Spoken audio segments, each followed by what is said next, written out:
See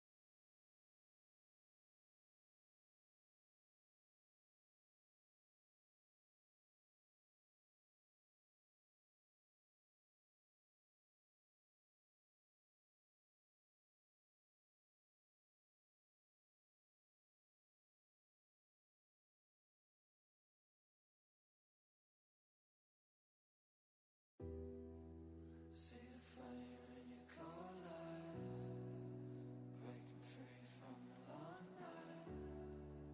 Hold me close to the sunrise.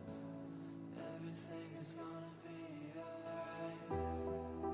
See the flame in your cold eyes, breaking free from the long night.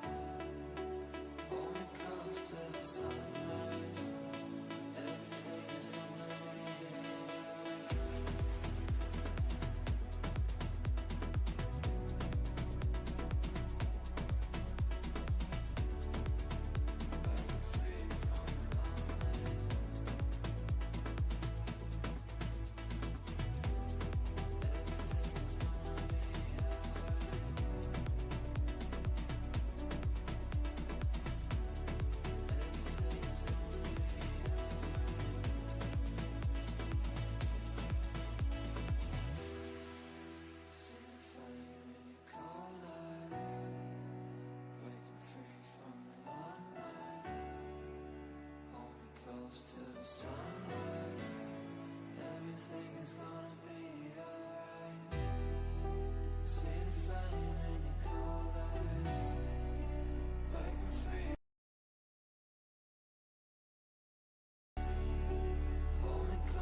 inside me.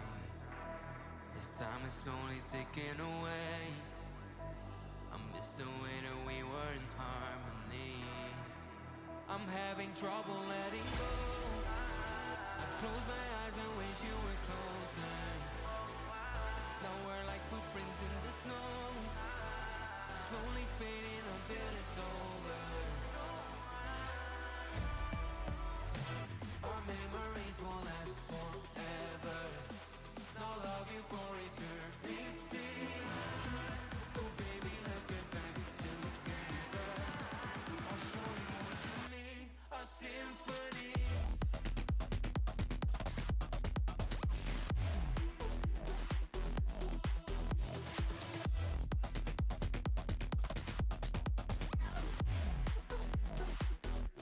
A symphony.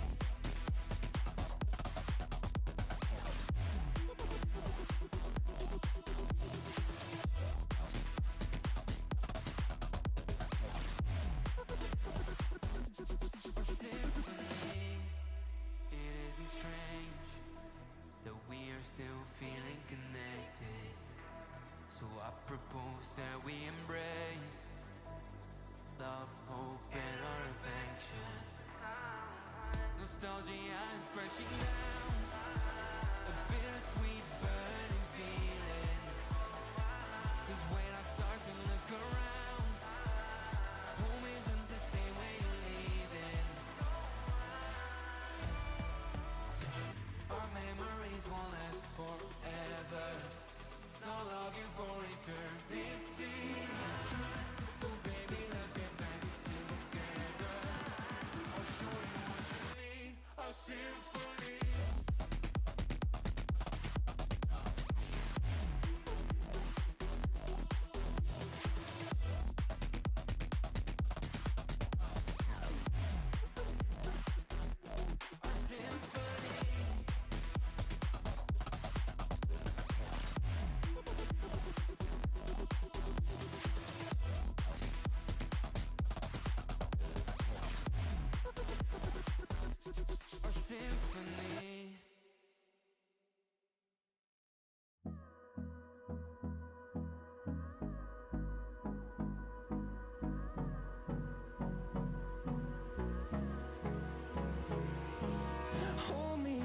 Till I get up, time is barely on our side.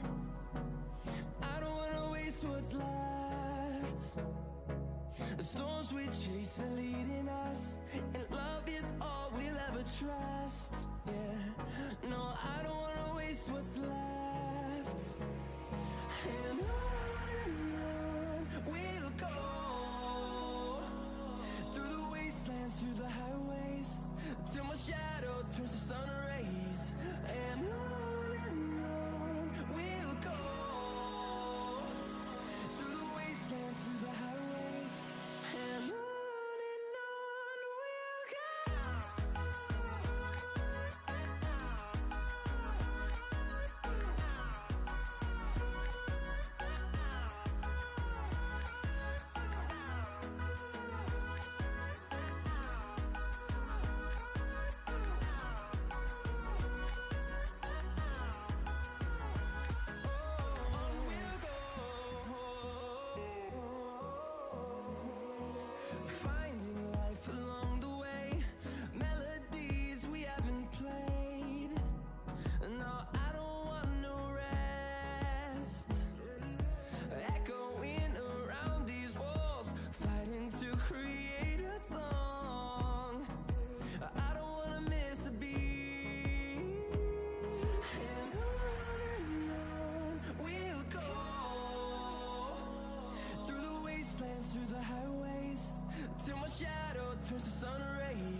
Hello, good morning, everyone. How are you guys doing? So, welcome to Tuesday live streaming. So, my bias was today, I'm still on the bearish side on the market. I'm still expecting gold to go to the downside. So, we're currently sitting in the 1 hour chart. Like, the analysis of yesterday is still the same as today because gold is failing to break higher or lower. And, like, that resistance level is still being respected. So, I'm still expecting gold to sell off from this level. Like nothing has changed very much. Like it's still the same plan as yesterday, and the same plan of yesterday was selling gold, and for today it's still going to be the same. So what is my plan for today? So we already have a high of yesterday. So this is our high of yesterday, previous day high. In order for the sales to begin, I want to see gold push up and take out yesterday high, and then I want to see some kind of reversal pattern once yesterday high has been taken, and then we'll be getting into the cells and targeting this low right here and this low. I'm still on the bear side. I'm not expecting gold to go anytime soon yet unless I see the confirmation on price action. But when I take a closer look at price action, I'm seeing something else, and I'm seeing gold being on the bear side for now. Unless I see that gold is violating 1 hour higher lows and those kind of things, then I'll be switching to the bullish side. But as for now, I'm still on the bearish side because price action on the 1 hour chart is still bearish, and I'll be looking for bearish setups. So this is my plan. My plan is to wait for gold to reach my kill sell zone after taking yesterday high. Then I'll be waiting for a reversal around here, and then I'll be trying, and then we'll be selling gold around this area.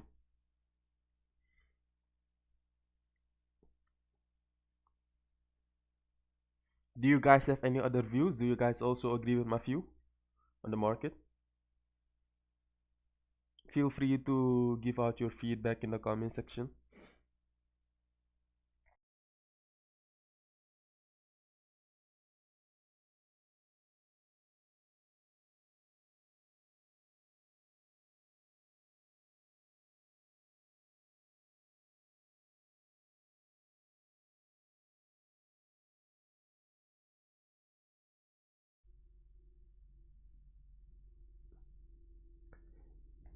Yeah, so the plan is to basically wait for gold to take out yesterday high, then we'll be looking for a reversal to for a sell on gold. Like the plan is still the same as the one of yesterday. Yesterday we were looking for sales, now today we'll also be looking for sales.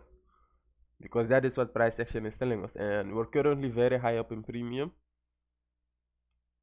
So the only logical thing in my eye is to basically look for those sales.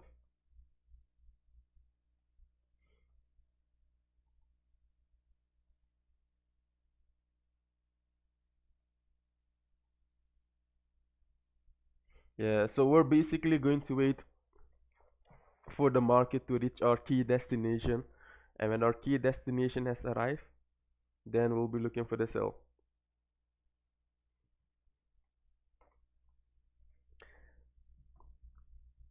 I'm not a fundamental trader, so like if the I don't even know how to spell that name, but if the war is really going to be affecting the market, I think we would be seeing it by now.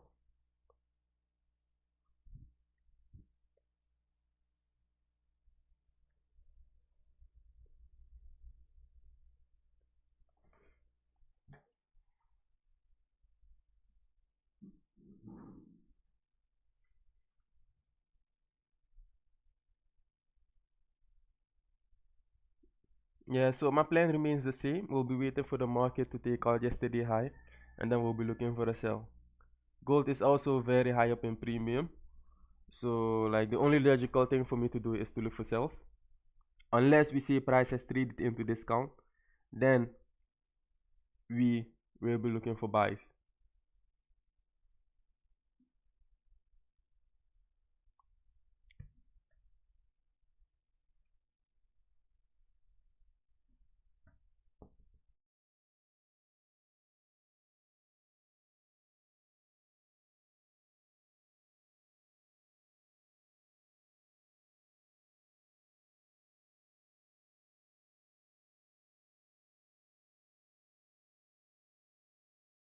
Right now, the plan is to wait for gold to take out these lower highs as a liquidity grab.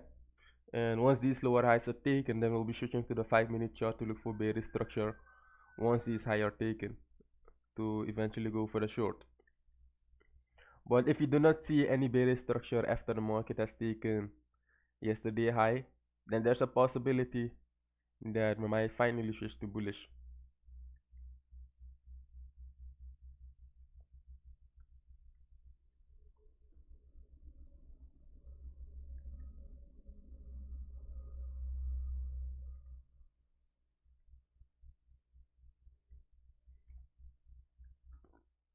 So if you guys don't have any further questions, I'll be sitting here and waiting for the market to reach my key sell zone.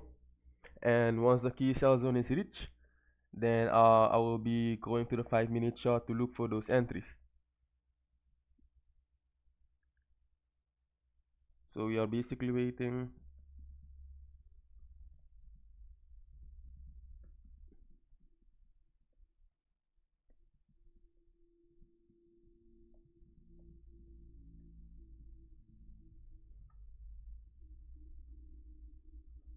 Yes, and in the meantime, if you guys don't have any questions, then I'll be continue with playing music, and I'll be watching the chart on the background. And if I see something, then I'll be notifying you guys.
town, from London to Taiwan.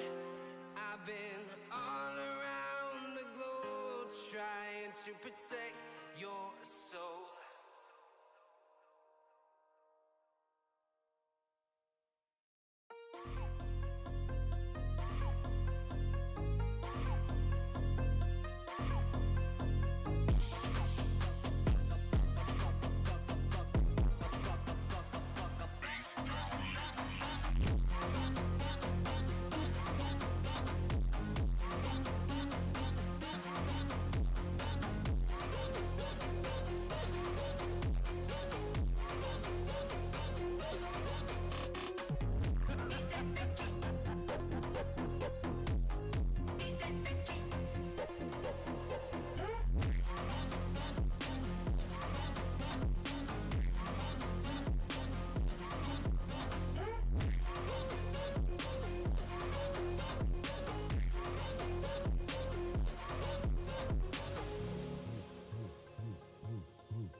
It's sunset on Friday, I'm stuck on the highway, it's been a while.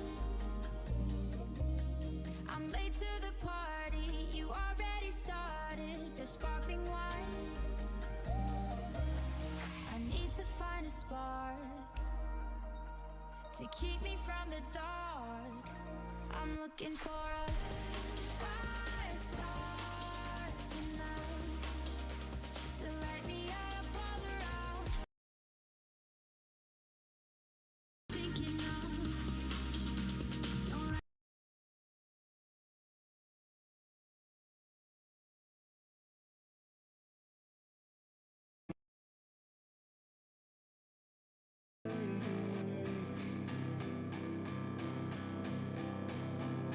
don't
takes to break up the trust that we made.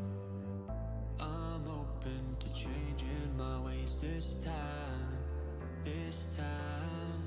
Oh, why do I fall for it every time? I'd do anything to keep you mine. So just call my name, tell me you're never leaving, won't you stay? And I'll play your games as long as the fire doesn't fade away.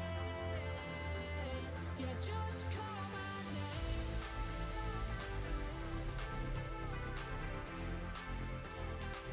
Yeah, just call my name.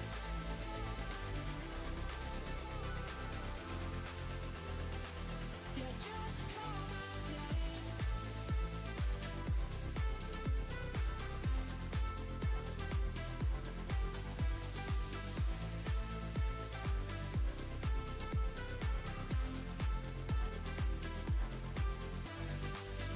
Can't forgiveness meant what we've torn, a chance to rebuild what was worn, with honesty guiding my stride this time. So just call my name, tell me you're never leaving, won't you stay? And I'll play your games as long as the fire doesn't fade away. Yeah, just call my name.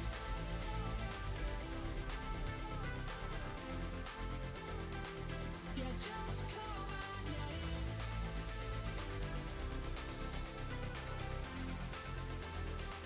Yeah, just call my name.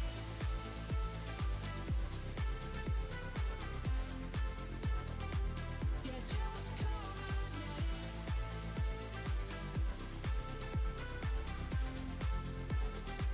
Yeah, just call my name.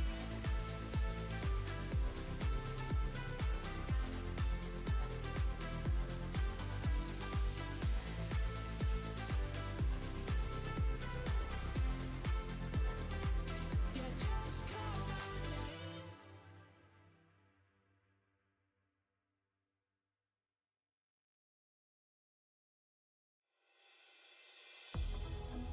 I never see the lights out, they got me overdrive. Fancy on a fast car, this is how you make me feel. Don't stress me now, I got the overdose, I'm feeling it in my bones. And if you say that I'm lying to you, you say it's for killing me. I wish I could fall asleep, the problem is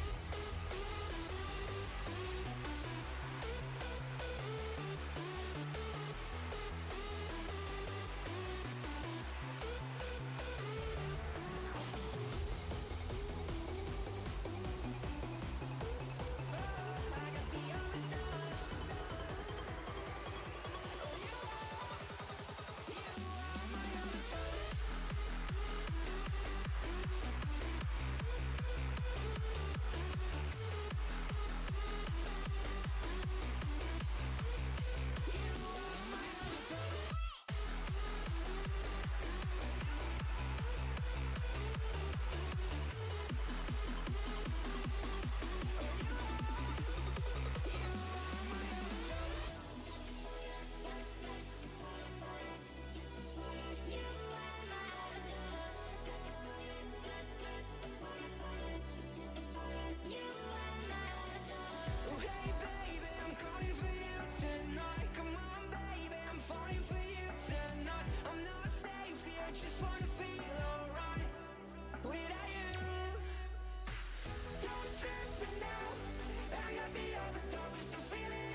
Hello guys, so I do have a little update.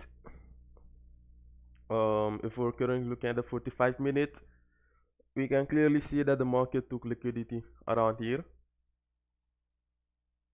And if the market decides to sell off without taking this high right here, then we'll be looking to get in some sort of retracement entry in if a fair value gap is created.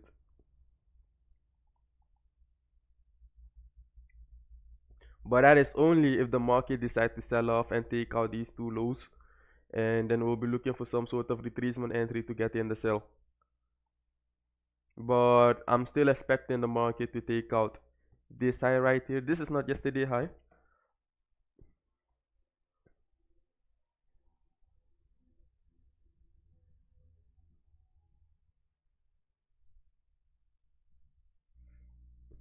Yeah, so I'm expecting the market to take out this high to eventually give us the sell, because we still have a key sell zone around here, and this is our key sell zone, and I want the market to take it out. And when the market has taken it out, then we'll be going to the lower time frame to look for bearish structure once price action is here, and then we'll be looking for the sales around here. But if the market decides that it doesn't want to take this high before going down, and instead we have broken below these two lows, then we'll be looking for a retracement entry to join on the sales. Our targets will be somewhere around here. We're not going to be targeting much.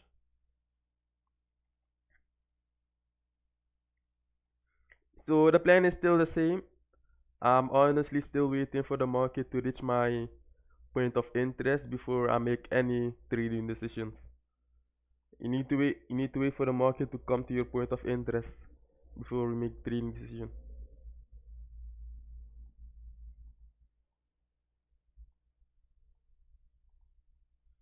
Yeah, somebody did ask like why did gold pump yesterday?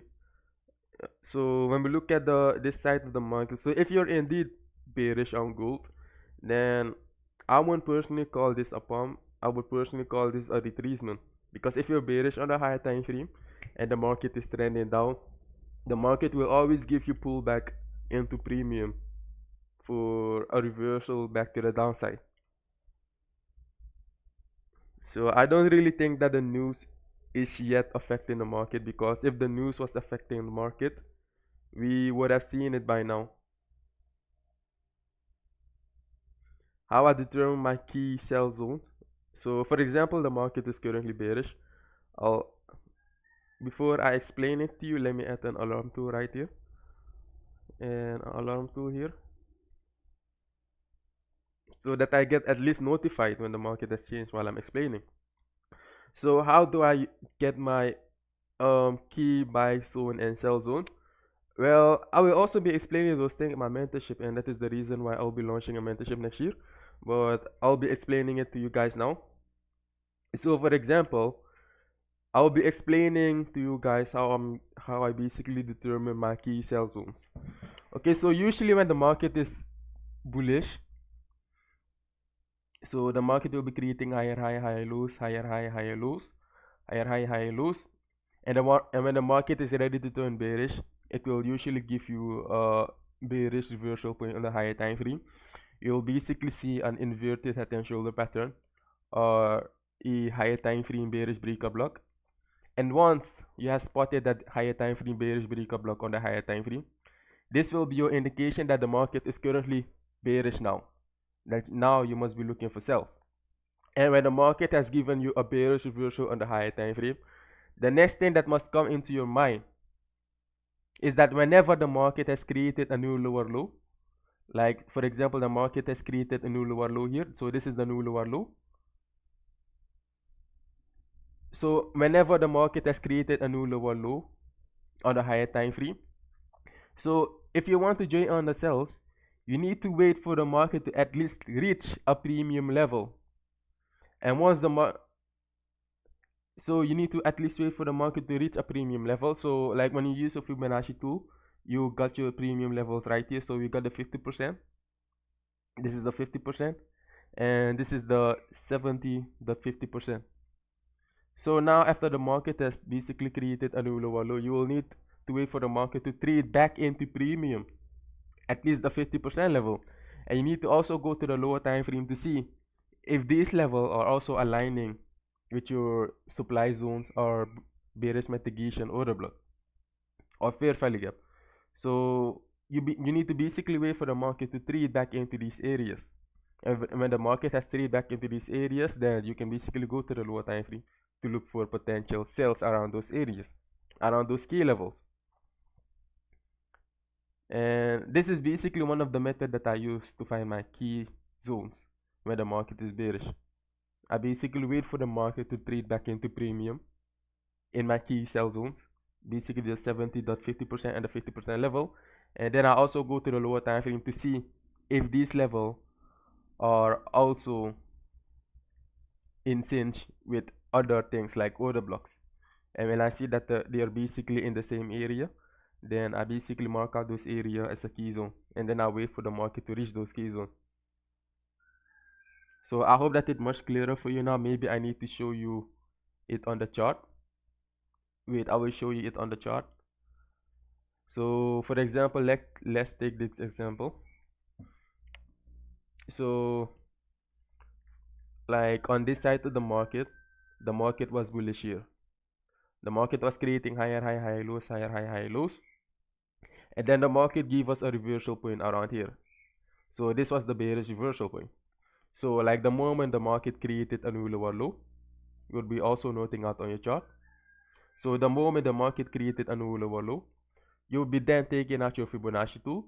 You'll be then placing it on the top of the wick to the lower low. You see?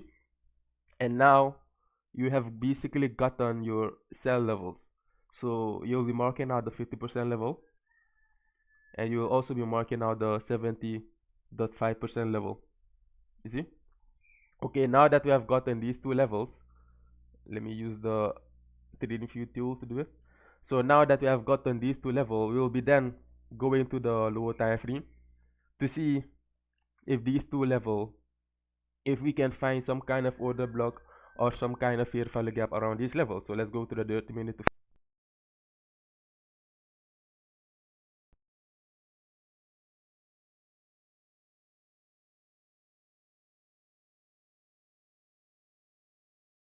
The reason why I'm specifically showing you guys this example is because I've like when the market was around here,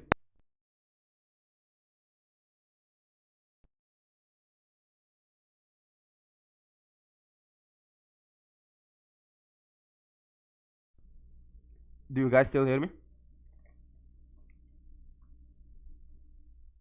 Hello?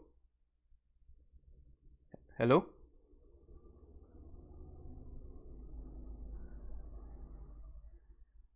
Do you guys still hear me? So what did you miss?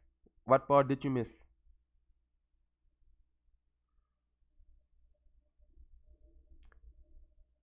Can you guys maybe tell me what part you guys missed? Because I was explaining how to find sell levels.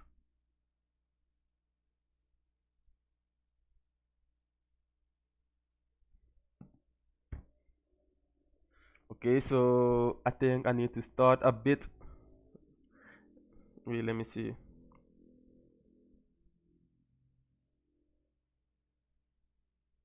Okay, so you guys missed the last 30 seconds. Okay, so I was explaining how to find sell zones in a bear market.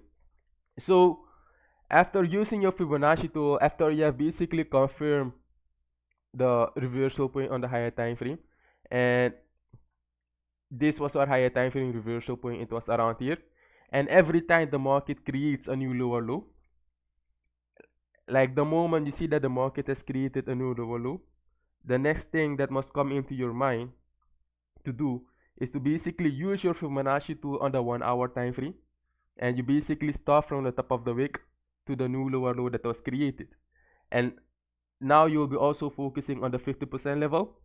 Now when this is the 50% level, you will be basically placing a horizontal tool or a horizontal line around here, and you will also be placing another horizontal line on the 17.50% level. You see?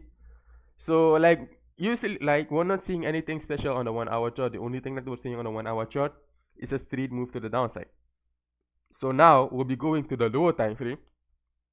And what I mean with the lower time frame is the 30-minute chart, to look if we're basically seeing some kind of supply levels in these key sell zone, in these horizontal line levels.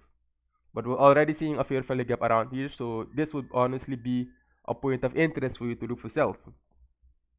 But let's go to the 30-minute chart, and when we go to the 30-minute chart, we can clearly see that the 50% level is also aligning with this bearish mitigation block, or this bearish supply level, you see.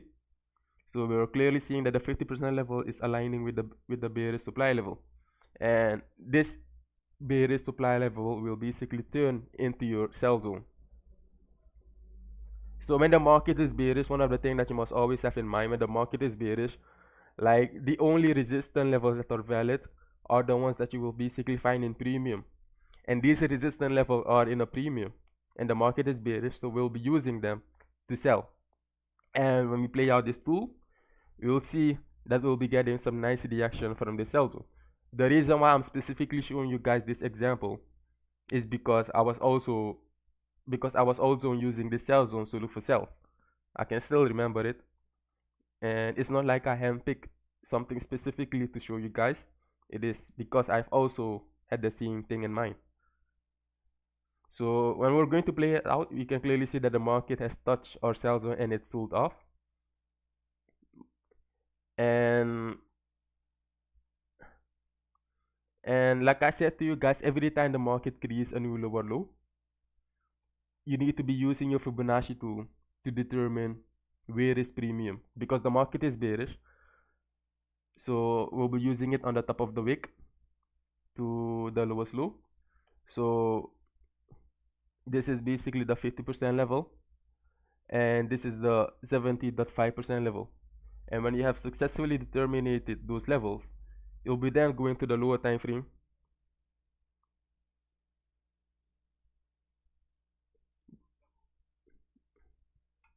Yeah, you will be then going to the lower time frame. Testing.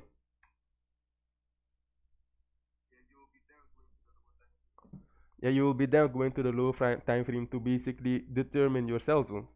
And like, this is the 50% level. We'll be looking to see what kind of resistance concept is aligning with the 50% level. And in this area, we basically saw a bearish mitigation block around here, and around this area there was a bearish breaker block around here. So this is the area where the bearish breaker block was sitting in, you see. And you're basically waiting for the market to reach one of those key sell zones for the market to finally sell off.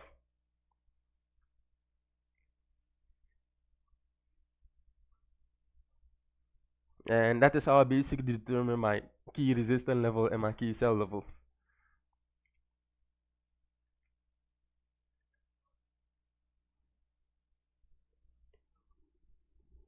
Yeah, it's very easy to do, but like, one of the market condition that I really hate is when it's consolidating.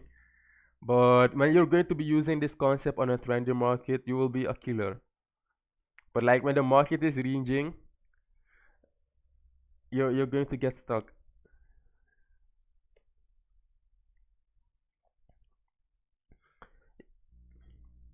It doesn't really matter how many times the market will touch the zone. Like, as long as the market isn't violating any higher lows, the zone should be okay to use. And like, if you can clearly look at this level, like, the market touched this zone many times. It touched it 1 time, 2 times, 3 times, and it eventually sold off. Like, the most important thing that you must always focus on when you're analyzing the market on the higher time frame is, when the higher time frame is bearish, you don't want to see the market to trade above a higher time frame, basically lower high. Yes, you don't want to see the market trade above a higher time frame lower high. The moment you see that the market is trading above this level right here, you must put in your mind that the trend has changed on the higher time frame and that we're basically bullish now.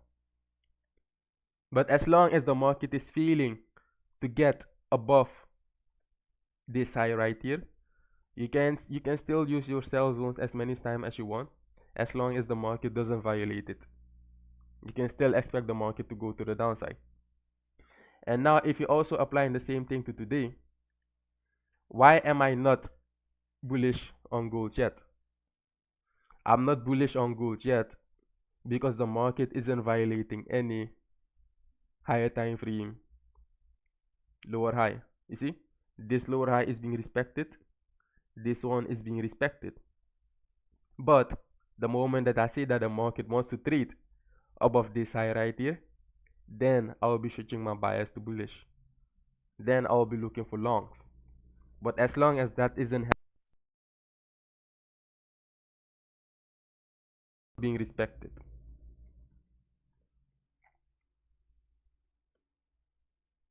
Yes, even yesterday, like the same thing is happening day in and day out. I can also show you guys a quick bullish example of it.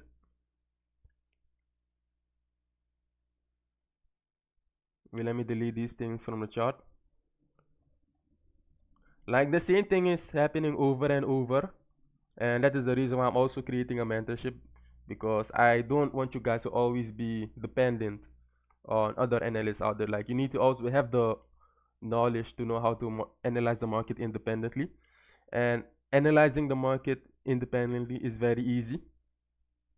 Like analyzing is the easiest thing that you can do, but when it comes to trade execution, psychology, that is something that you will basically need to deal on your own. But when it comes to learning a concept and applying that on the market to analyze it in real time, it is very easy.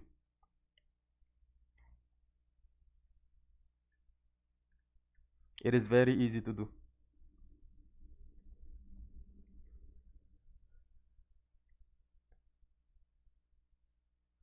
And with the thing that I explained to you guys, I hope that you guys do understand me now why I'm actually looking for a sell instead of a buy.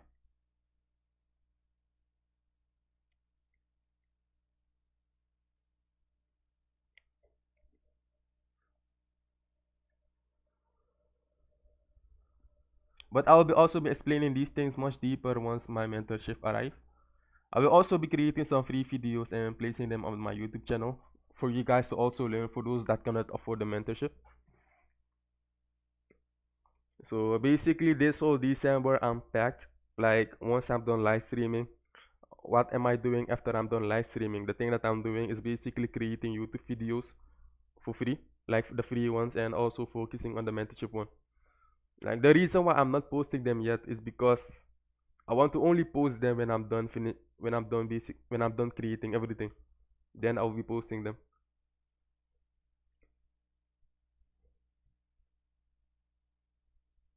There are also some free stuff in there that I will be posting on my YouTube channel. So there is plenty content for everyone, for the people that cannot afford the mentorship for next year.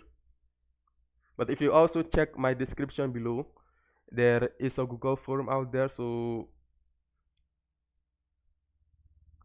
if you would like, you can also try to fill in some of those information. Then I'll be personally answering your question via Gmail, by Gmail.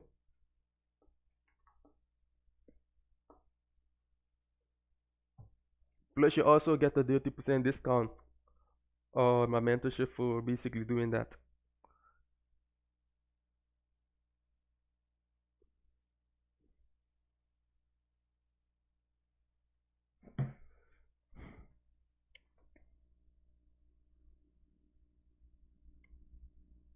Yeah, so I think we're getting the pump up now, but I'm not interested in this pump up. The thing that I'm interested in is the sell. So we'll be waiting for the market to pump up and reach our sell zone, and when our sell zone is reached, then we'll be looking for sells targeting these two areas.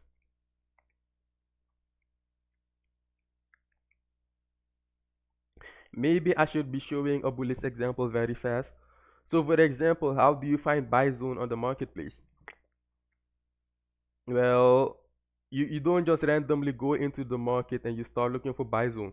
You need to determine what is the trend. So for example, when the market was bearish and the market is ready to turn into a bullish trend, you'll usually see a bullish reversal point. And what is that bullish reversal point?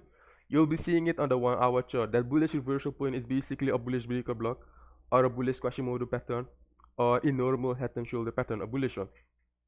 So when you have successfully recognized your bullish reversal point, you're basically noting it out on the chart. And the moment the market decides to create a new higher high, what is the next step? What is the next move? You're basically taking out your Fibonacci tool and you place it on the higher high, and then you will be noting out the 50% level and the 70.5% level, and then you'll be going to the lower time frame to see, at least the 30-minute chart, to see is there a demand level in these numbers, in these key sell zones of the Fibonacci tool. And once you have found your 30-minute demand level or 30-minute bullish mitigation block level, you will be then waiting for the market to treat, give you a pullback into this level to look for long. And this is the thing that I use day to day, but I will be explaining it much deeper in my mentorship. But it's very easy, it's very simple to use. I will be also showing you guys is on the chart, and I will be showing you guys that the market repeats the same way over and over. But when it comes to consolidating, I'm not really a master on that. But when it comes to a trendy market, I do know how to trade it. So we'll be starting off from here. So when we're looking at the market,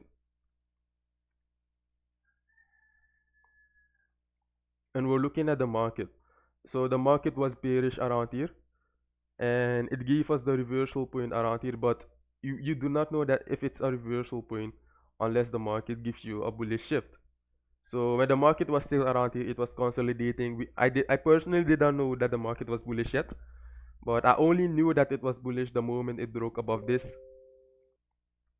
high and created a new higher high. So I will not be explaining this because when I was trading this market condition, I did not understand what the market was trying to do here. I only understood it the moment it broke above this high and created the new higher high, and that is how I knew that the market has given us a reversal point on the higher time frame. And let's play it out for a second. Okay, so the moment the market has created a new higher high, you must place into your mind, hey, the market is now bullish on the higher time frame. So then you'll be taking out your Fibonacci tool, you'll be placing it on the lowest low and to the highest high. You'll be noting out the 50% level and the 17.5% level.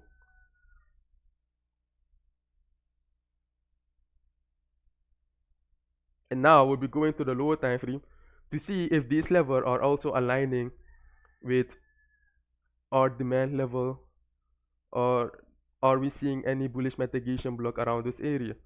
So when we go to the 30-minute chart, we can see a bullish mitigation block around here.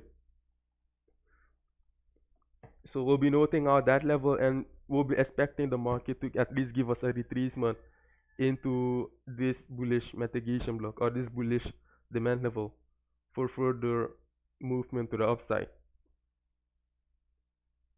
And now when we play it out, you can clearly see that the market has traded into this area, but it didn't fully trade into it. It only traded into the fair value gap.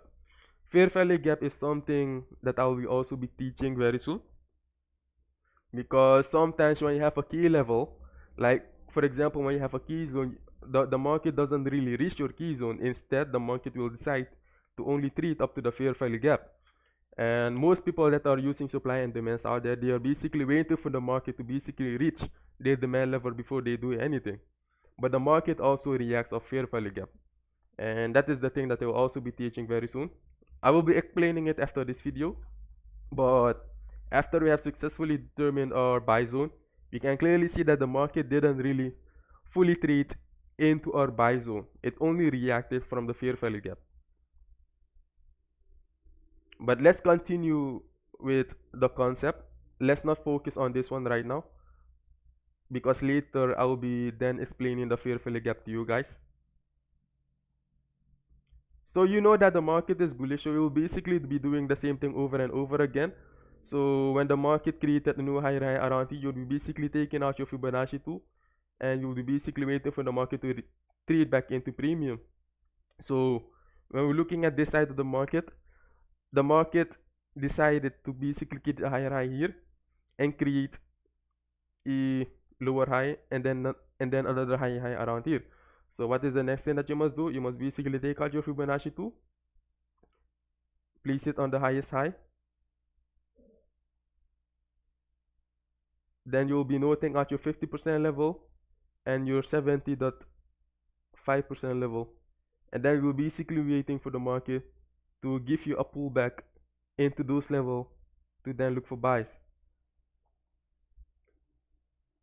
And as we can see here, the market then traded into our 50% level, but of course you must go to the lower time frame to refine it. And when we go to the lower time frame to refine it, we can actually see a bullish mitigation block around here on the 50% level. So this area will be becoming your point of interest, you see. But maybe you guys are not seeing the bullish mitigation block. Let's go to the 50-minute time frame to refine it. So when we go to the 50-minute time frame, you can clearly see the bullish mitigation block aligning with the 50% level. And so when the market was giving us the retracement, it dropped into the bullish mitigation block on the 50-minute that was aligning with the Fibonacci 2, and then it gave us the bullish reversal to the upside. So when you're bullish, when the trend is bullish, you'll basically wait for the market to be, when the market has created a higher high, you'll basically be then waiting for the market to give you a pullback into a discount PD array. And when the market has given you the pullback into a discount PD array, then you will be looking for long, and you will be still doing the same thing over and over again until the market has given you a clear higher time frame reversal point to no longer be looking for buys. So as long as the market is bullish, you will be basically doing the same thing over and over until the trend has changed. And this is basically one of those methods that I use day to day to determine my buy and sell zone. This one was very easy if we look at it, because we could have clearly see, we were basically clearly seeing the mitigation block on the 1 hour chart. We didn't even need to go to the 30-minute chart to determine it.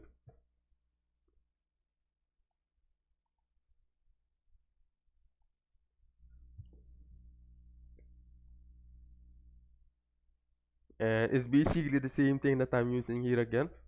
I'm waiting for the market to give us the push into premium for some kind of sell-off. But if we do not get the push into premium, I'll be then waiting for some sort of retracement entry back into this area to then look for the sell. I hope that the explanation was very clear. I also try to not give out too much information, but one of the things that I can tell you guys, if you guys start backtesting with the things that I'm basically telling you here, you will discover a lot of things.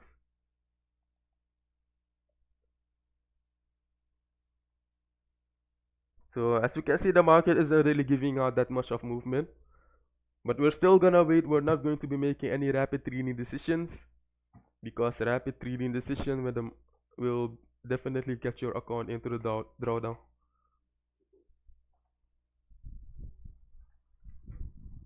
But yeah, let's wait for the market to reach our point of interest. If it doesn't reach our point of interest and decided to create a new lower low, then we'll be waiting for some sort of retracement entry to get into the sell.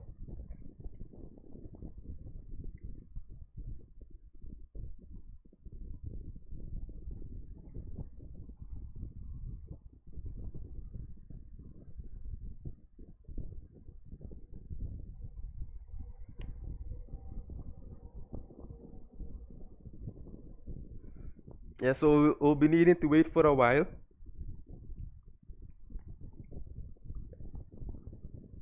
I think we'll be at least need to be waiting for another 1 hour. And if the market decides to create a new lower low, and hopefully we get a fair value gap around here, then we'll be using this area to get into the sell on the fair value gap.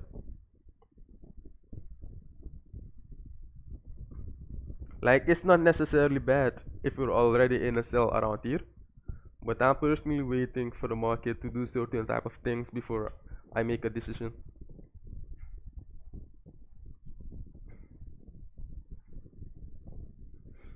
So yeah, I hope that the explaining on how to find key sell zone and key buy zone was very clear enough. I think maybe tomorrow I'll be also explaining be explaining the fair value gap to you guys on how you can basically use a fair value gap to find your entries.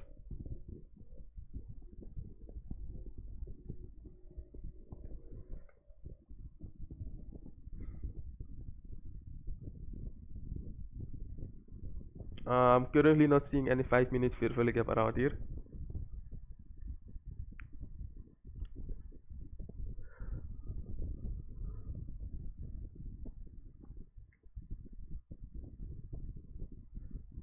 But yeah, this is the plan. The plan is still the same.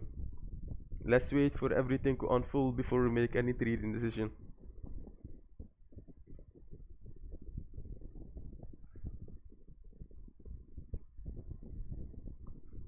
And on the meantime, feel free to check my YouTube description. There is a Google form there. Feel free to fill it in. And then I'll be emailing you personally.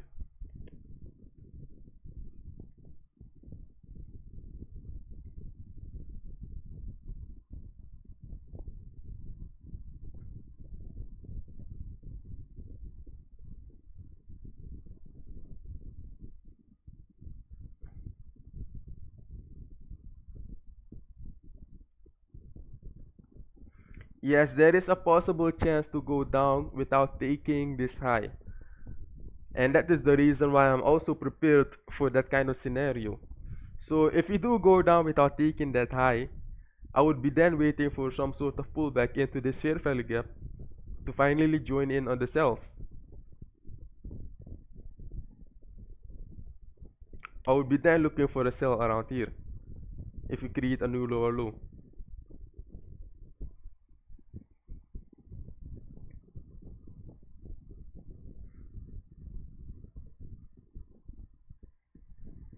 But as long as the market hasn't created a new lower low, I'll be waiting for the market to take out this high before I start looking for sells.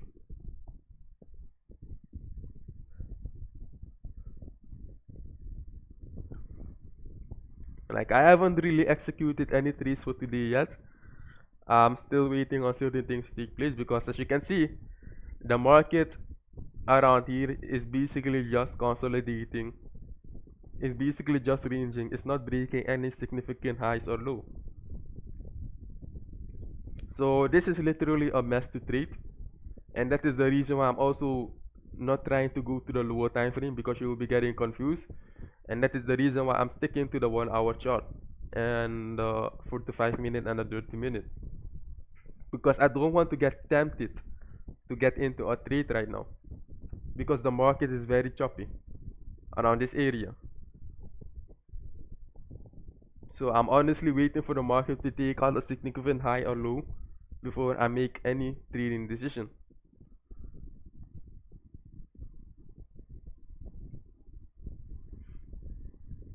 And hopefully we get to take out this significant high and then a reversal. It will definitely be the worth.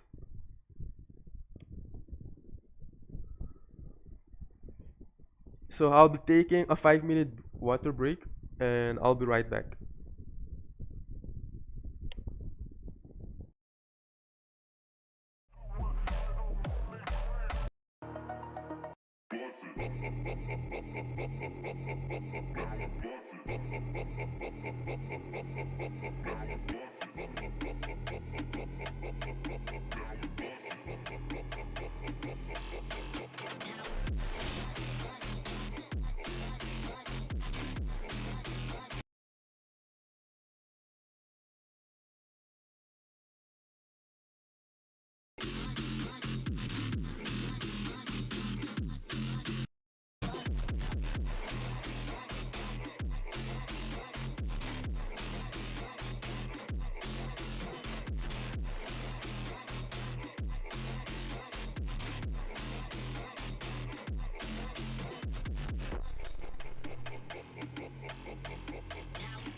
You're under the pressure. I lost my temper. I said something foolish. Did I go and ruin this? When it started to feel so real, could feel it running, running through my lonely veins. When I started to heal, could see myself loving, loving for the rest of my days. No, I don't want to be alone so late at night.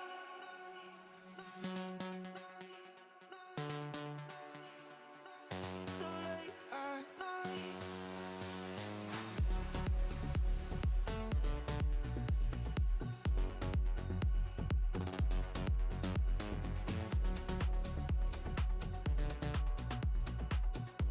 No, I don't wanna sleep 'cause then I'm dreaming.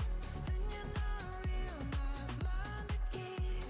No, I don't wanna sleep, then I'm losing time, losing my chance to make you mine. So late at night, go back to December. Look back and remember. Those memories are better than gold. I let you down, I know. When it started to feel so real, could feel it running, running through my lonely veins. When I started to heal, could see myself loving, loving for the rest of my days.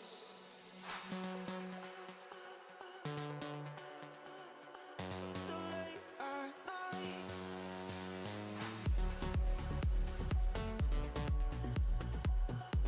No, I don't wanna sleep 'cause then I'm dreaming. Then you're not real, not mine to keep. No, I don't wanna sleep, then I'm losing time, losing my chance to make you mine. So late at night.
bet you ain't noticed that.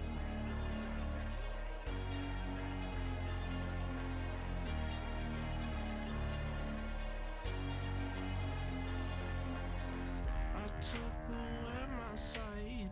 I couldn't see my friends. I could not breathe alone. You helped my lungs expand. Slowly losing my mind over you.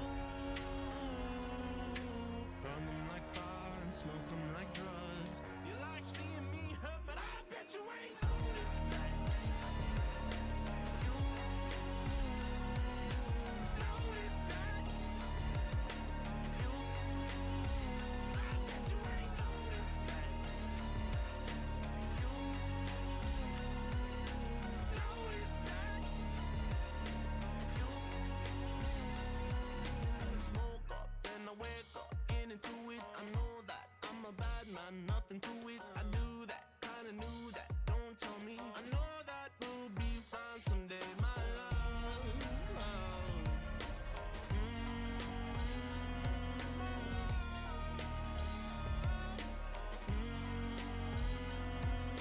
Slowly losing my mind over you. Burn them like fire and smoke them like drugs. You like seeing me hurt, but I bet you ain't noticed that. You noticed that. You, I bet you ain't noticed that. You noticed that.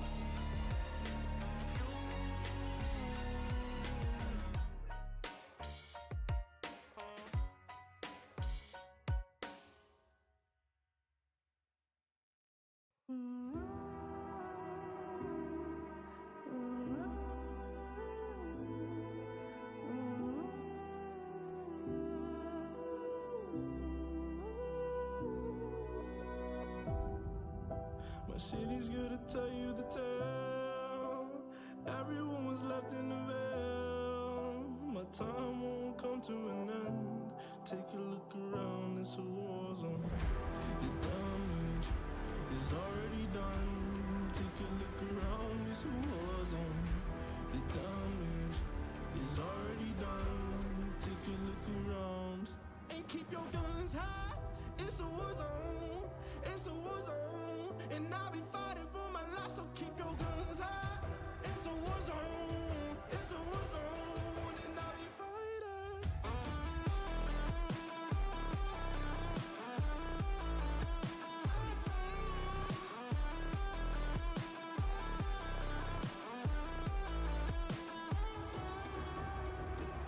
I'm bad to the bone. Got blood on my knees. I'm bad for my life, I'm fighting. Yeah, I'm bad to the bone. Got blood on my knees. I'm bad for my life, I'm fighting.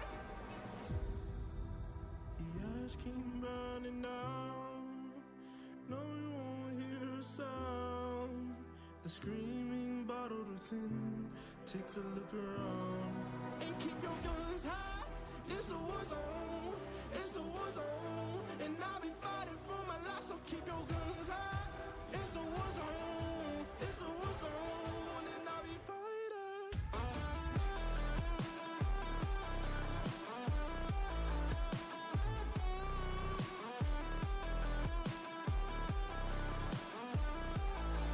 And I'll be fighting for my life, so keep your guns high. It's a war zone. It's a war zone. And I'll be fighting for my life, so keep your guns high. It's a war zone. It's a war zone. And I'll be fighting.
sunrise. Everything is gonna be alright. See the flame in your cold eyes, breaking free from the long night. Hold me close to the sunrise. Everything is gonna be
Hello guys, so I'm back.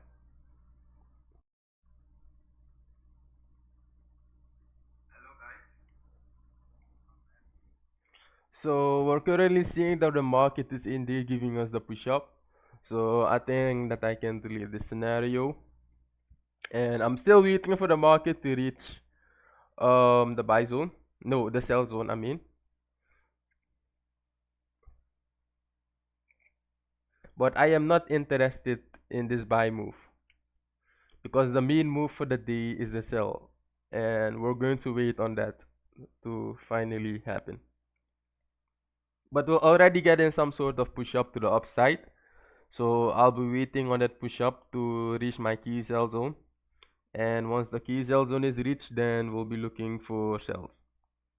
Yes, we'll be needing to wait for a bearish shift. And once we see that bearish shift in combination with a fair value gap, then we'll be selling after the high is taken. That is the plan for today, and I have all the patience to wait here and see it taking place. But the market is still ranging inside of this area, so like it's not good to be going to the lower time frame right now and watching everything, because you will see all kind of opportunities you will get in on setups that are not high probable on the lower time frame, and that is the reason why I'm not on the lower time frame today, because I don't want to make any rapid trading decision. That is the reason why we're sticking to the middle time frame and the higher time frame until the market has reached our key destination zone, and I think we'll be reaching it very soon. The market is almost there, so when we reach our key destination zone, then we'll be looking for the sells. We're reaching it very soon enough.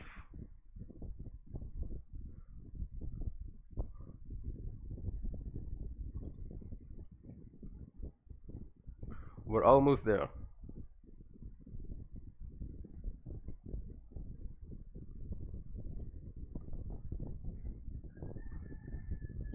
And we also don't have any news today, I think. Wait, I will check Forex Factory to see if we have any news. So today is Tuesday. Yes, we do have news later. So we have job opening later, so that will be interesting. Yes, we have job opening later. Yes, we have job opening at 3 o'clock. Just like yesterday.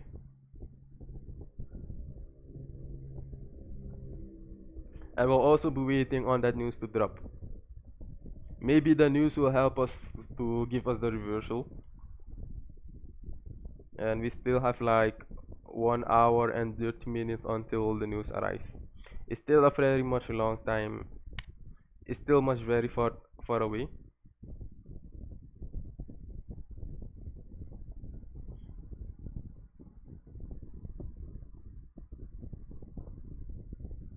In the meantime, feel free to check my description. You guys will be seeing a Google form out there. Feel free to answer the question, and when you answer the question, then I'll be emailing. I'll personally be sending you on Gmail.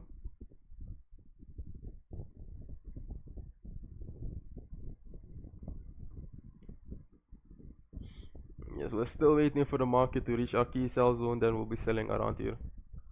I will not be using a limit, but I will be going to the low time frame to manually look for the entry.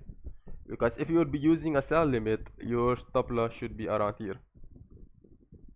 And that is around 76 pips.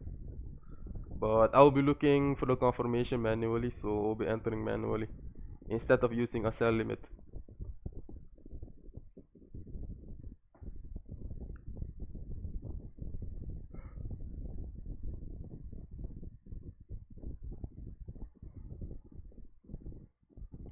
Yes, we're still waiting for the market to reach our key sell zone. In the meantime, if you guys do have any question, feel free to ask. Or maybe should I tell you guys how to use fair value gap to get your entries on the lower time frame? Because I haven't explained that yet. What do you guys think?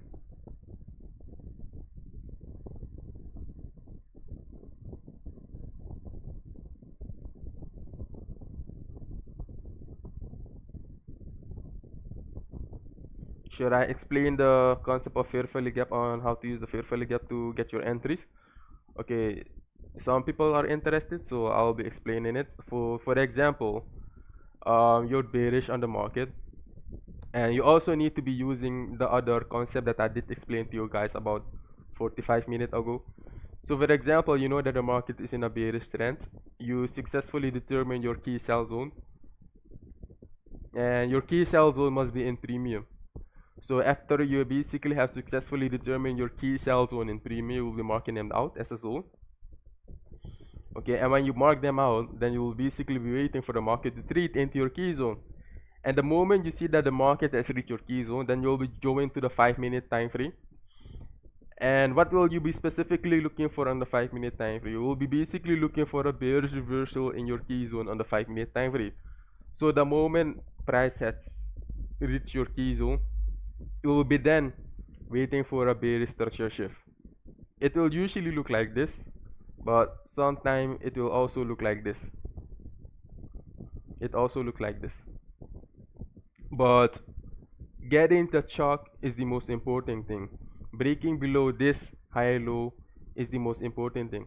So the moment the market has broken below a 5-minute high low, that will be your confirmation that the lower time frame is bearish, and that the lower time frame is also aligning again with the higher time frame trend of the 1 hour.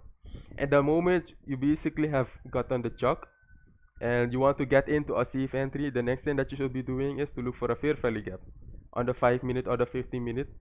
And when you see the fair value gap, and then you'll be needing to wait for the market to trade into that fair value gap, and you'll be selling from that fair value gap to the downside.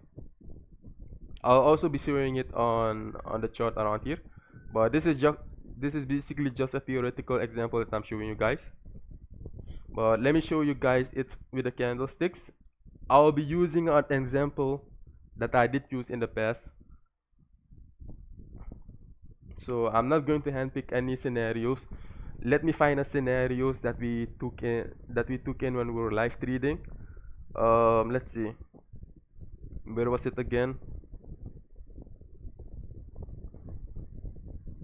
I'll be using a scenario that we took when we were trading live.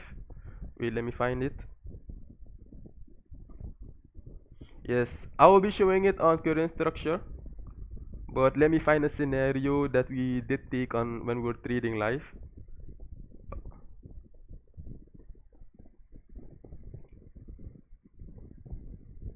I'm trying to determine on what day it was.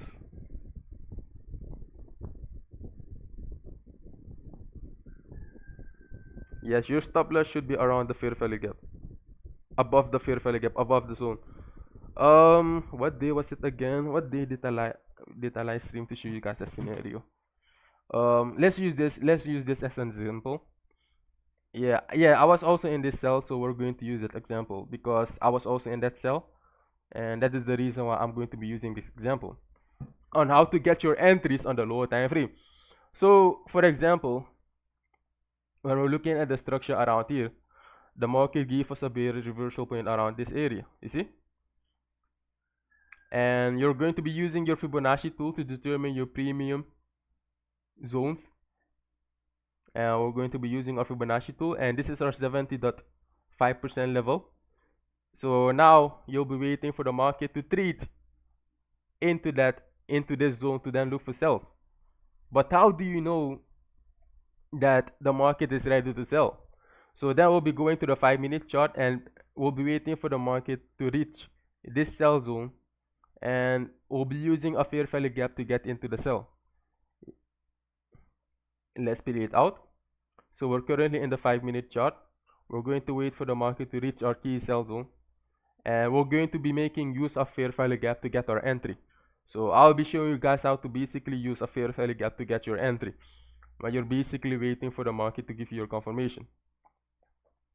Okay, so now the market has basically reached the sell zone, and when the market has basically reached a resistance zone of yours, the next thing that you must wait for before you start selling, you must see that the market must trade below a 5-minute high and low at least. So you will be noting them out, high and low.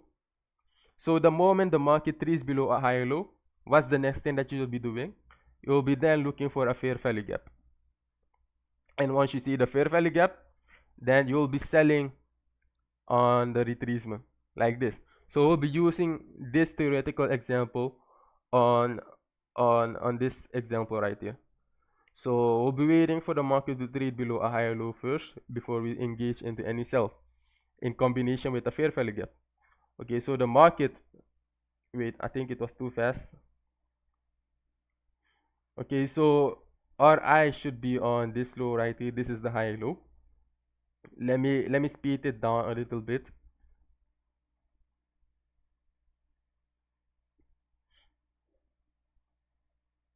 Okay, but on this example, there wasn't any fair value gap around here. So wait. So on this example, there wasn't any fair value gap around here. But if you go to the 3-minute chart, let's see. So the moment the market decides to break this high low, we should be then looking for a fair value gap to enter the sell on a fair value gap. But on this one, there is no fair value gap present, so I'll be needing to use another example to show you guys. But if we look at the 15-minute, there is a fair value gap around here, so you will be using this fair value gap to get in. But on the 5-minute, you'll be basically waiting for the market to give you the fair value gap on the 5-minute, but there was no fair value gap on the 5-minute, so you would be then using the fair value gap of the 50-minute to get into the sell, because you were basically waiting for confirmation, and you, because you didn't spot it on the 5-minute, then you'll be then looking for the fair value gap on another time frame, and you'll be basically placing your sell limit somewhere around here, and your stop loss will be around here, and then you will be waiting for the market to activate it, if it ever gets to that fair value gap, of course. But on this scenario, the market never really gave us a fair value gap on the 5-minute. So I'll be using another example to show you guys.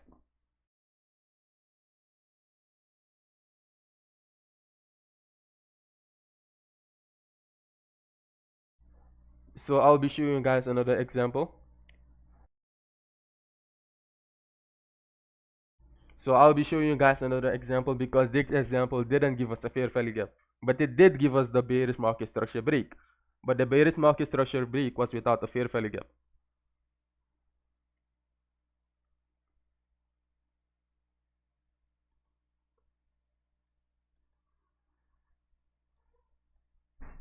Okay, price is not yet in our key sell zone, so I still have enough time to show you guys the fair value gap example, and this is a nice one.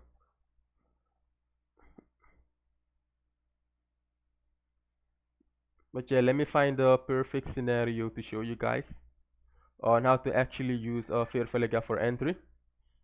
Okay, let's use this scenario. We'll be using this scenario. Okay, let's use the tool.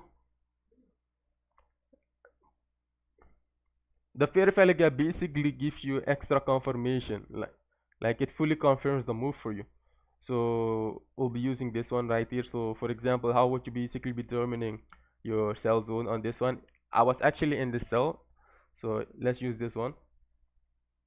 So you'll be marking out the 70.5% level as a point of interest, and it is also in combination with a bearish mitigation block around here. So we're basically waiting for the market to reach this area to then look for sells.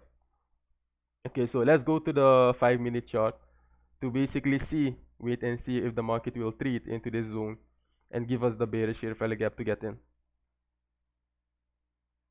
But of course, there are also other concepts that I'm applying, but I will not be explaining them here because it will be basically too much information in one hit. So now currently the lower time frame is bullish, so the more, and we will also be focusing on every lower high that is created, because you must basically wait for the market to basically break below a lower high, a higher low first, and the moment the market breaks below a higher low, then we'll be looking for some sort of pullback into a fair value gap to get in.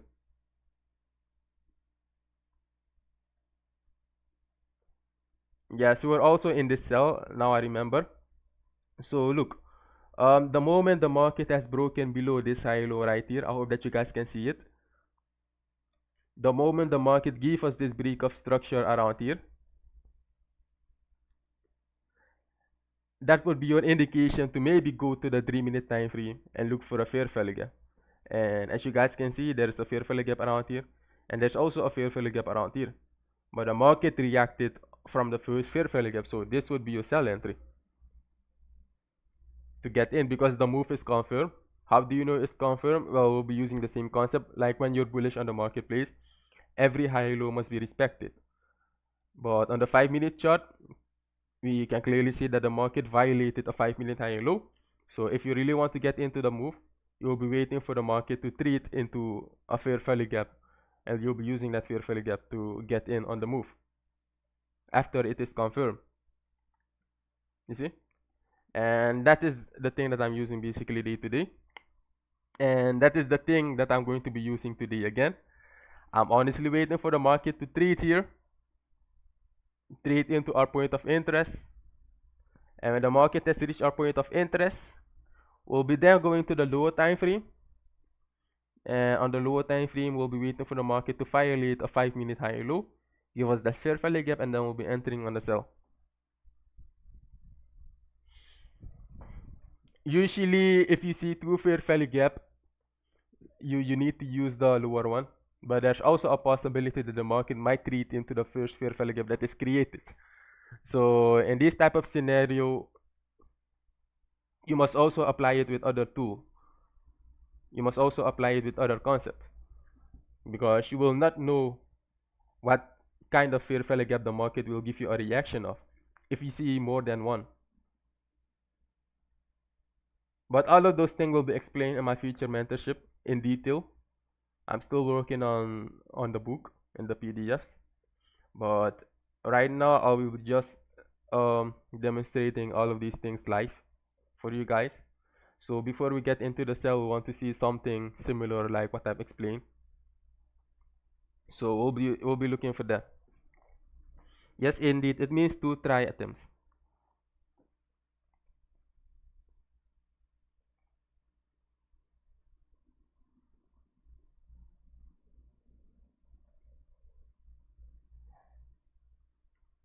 It absolutely means 2 try attempts, and we'll be looking for a scenario like this on the 5-minute and the 3-minute chart before we even engage into sell. So I hope that you guys also understand what I will be looking for before I enter into any sell. But why was I expecting the move up? That is something different, and I'll be explaining it on another live stream, because you need to also apply it with other things. Because how do I know that the market will give us a push up first before it gives us the move to the downside? That is also another concept, but I will not be explaining it today. So yeah, let's basically wait for the market to reach our key sell zone to sell. Selling without confirmation will also give you snipers, but it can also increase your loss rate. That is the reason why it is very important to basically work with confirmation once price is in your zone. You could basically just sell blindly without waiting for anything, and then you will be getting a sniper. But if you want to trade safe, then you'll be needing to wait for certain things to happen before you take a trade. And we're basically waiting for that certain thing to happen before we take a trade around here. We'll be waiting a very long time for the sell to arrive, but I have all the time to wait for it here. And if you guys need a bathroom break, or maybe you guys need to go do something, feel free to go and do it, because the sell isn't arriving yet. We still have many time.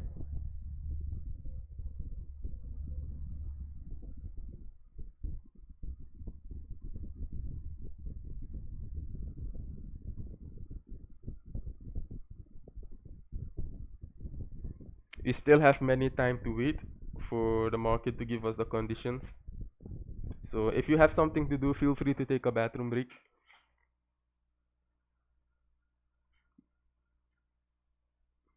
But yeah, we'll be needing to wait for a while for us to get the sell. We'll be specifically waiting on this condition.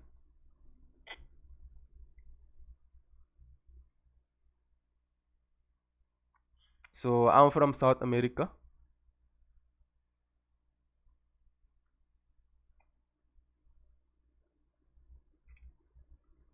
Yes, I'm from South America.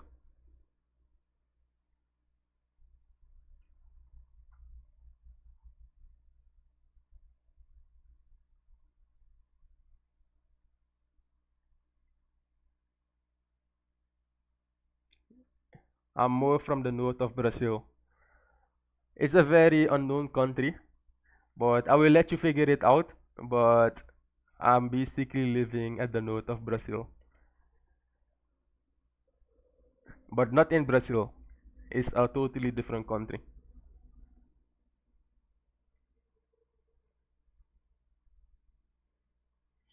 Yes, so we're finally getting that push to the upside. Like I explained the concept to you guys, we'll be specifically waiting for this scenario to play out before we engage into any sell. If we don't see this scenario playing out, that means the market will not be selling. We need to specifically wait for this. Then it will be aligning with my narrative and my viewpoint on the market.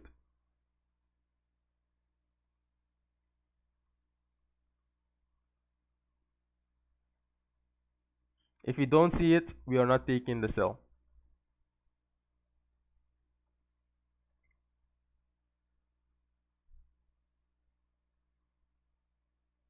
Yeah, let's wait.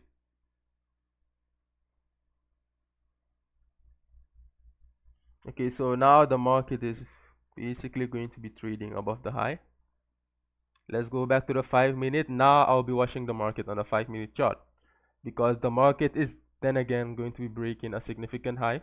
It's no longer trading in the range, so I'll be observing the market.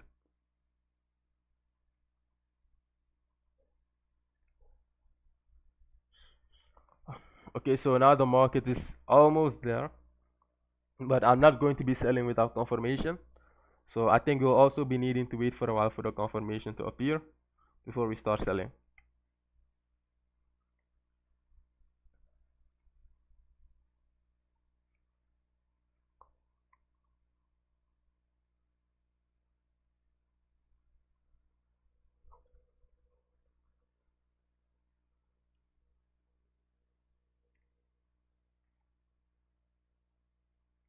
The market is almost at our point of interest.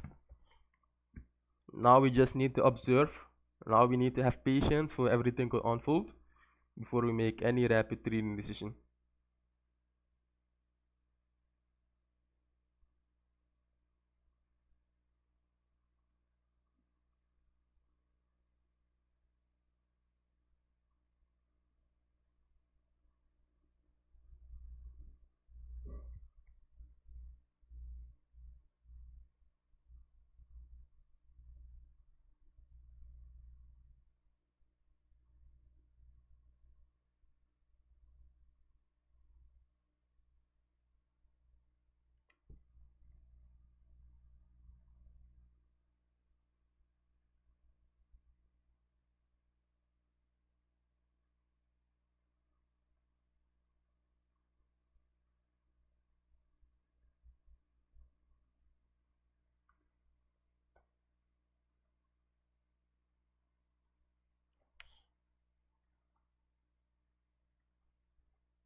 But what do you guys think? Do you guys think that the market will give us a sell-off? Or will it just continue to the upside after it has broken above this high?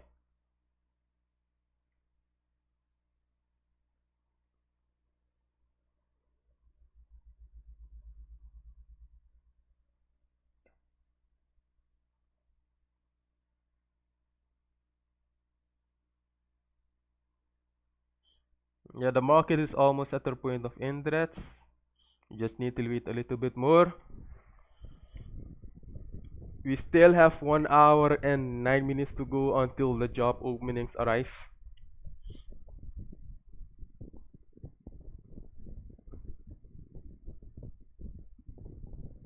Yes, the market will always try to manipulate and take out people that are selling early. The real sell will come only when the reversal is confirmed.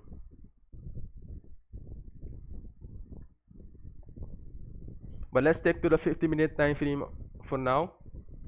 We need to wait for the market to take out the high and finally give us a sell.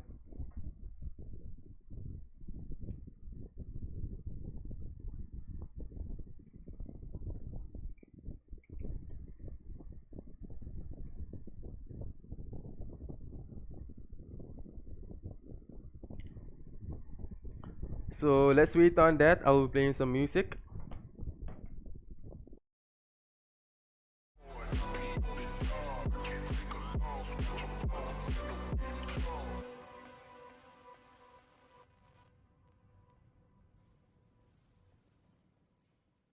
The night is young, our memories echo inside me. As time is slowly ticking away, I miss the way that we were in harmony. I'm having trouble letting go. I close my eyes and wish you were closer. Now we're like footprints in the snow, slowly fading until it's over. Our memories won't last forever. Now love you for eternity. So baby, let's get back together. I'll show you what you need, a symphony.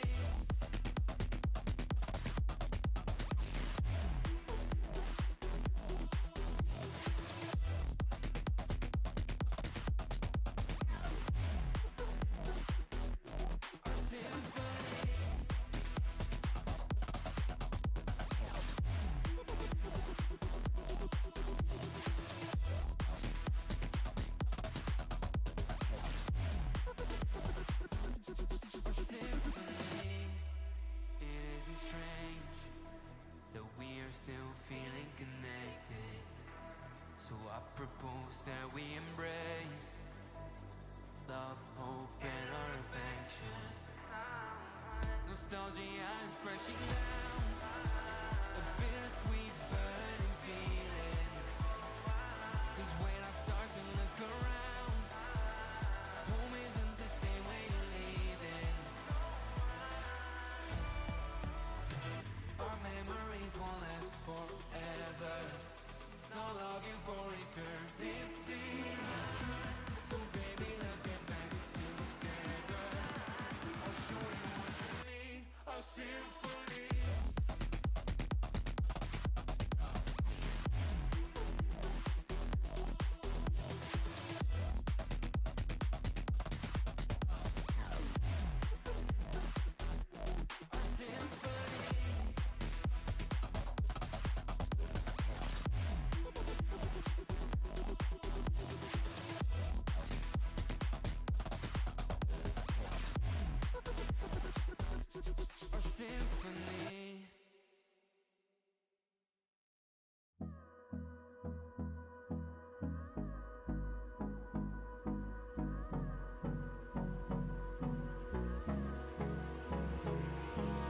Hold me close till I get up. Time is barely on our side. I don't wanna waste what's left. The storms we chase are leading us, and love is all we'll ever trust. Yeah, no, I don't wanna waste what's left. And on we'll go, through the wastelands, through the highways, till my shadow turns to sun rays. And on we'll go, through the wastelands, through the highways. And on we'll go.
So now the market has reached our key sell zone. The market has finally reached our key sell zone, so we'll be going to the 5-minute time frame to wait for the confirmation to arrive. I'm not selling blindly without any confirmation, so we'll be needing to wait for a while for the confirmation to show. But I'm not selling yet. I'm patiently waiting for the confirmation to come and arrive. But our zone has been reached, and we want the market to give us a confirmation and then trade below this low. I think we might get a second entry the moment you see that the market has finally gotten below this low. We can use this. We can basically use this as a bearish breakup block, as a point of interest for further sells. But yeah, the market has reached our point of interest. I'll be waiting for confirmation before I start selling. Without confirmation, I'm not selling yet.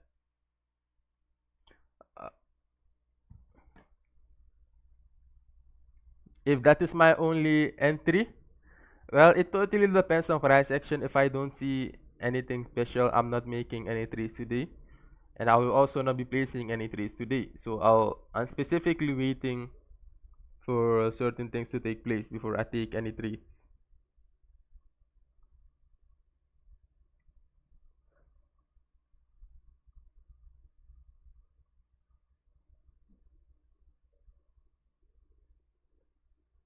But I haven't personally taken any trades yet, so I'm waiting on that to happen. I'm waiting on a confirmation. And my risks will totally be based off the confirmation because I'm currently doing a FTMO challenge. So if I see the confirmation that I really want to see, then I might risk a bit higher today because I'm trading prop firm again. So I'm waiting for certain things to take place. But if I don't see that happening, then I might not be placing any trade for today. And it also depends if the market wants to trade above this high. Like if we're going to be trading above this high, then this area will become a buy zone. But yeah, we still have 1 hour until the news arrive. We still have many times to wait. And I'm here to wait for price action to unfold to really show us where it wants to go.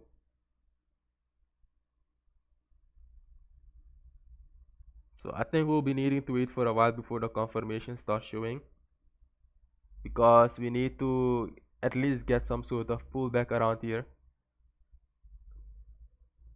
to then create the higher low and then another push up, and then we'll be looking for the sell after the push up, pullback entry, boom. Yeah, so I'm going to be waiting for something like this, because the thing is, like, I can sell blindly without a confirmation taking place, but that is too much risk. Like, I want to be on the safe side for today, so I'll be waiting for the confirmation.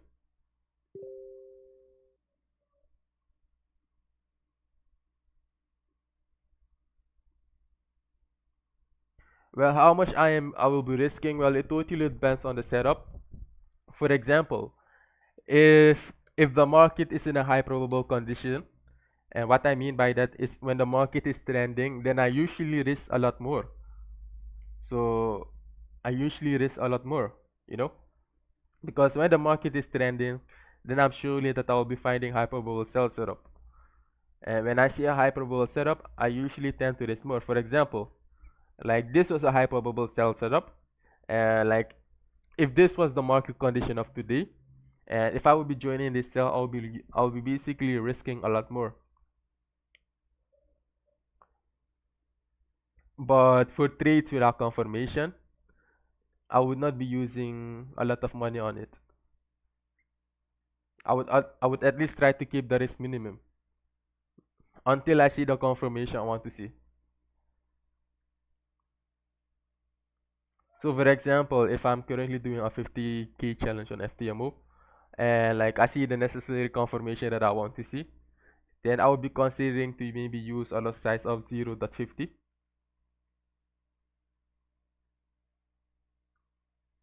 But if I would be selling right now, then I would be using 0.010. with a stop loss of 30 to 50 pips.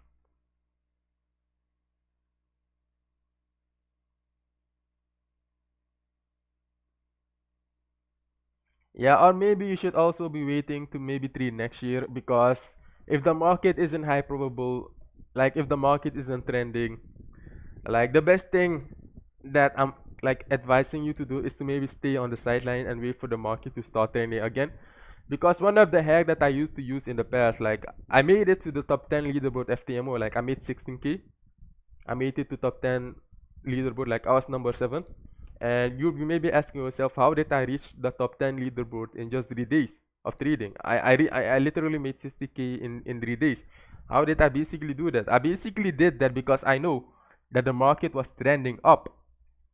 And when the market is trending, you can make a lot of money on it. Like that is the right time that you should be basically trying to trade or trying to pass a live account, or even trying to flip your personal live account.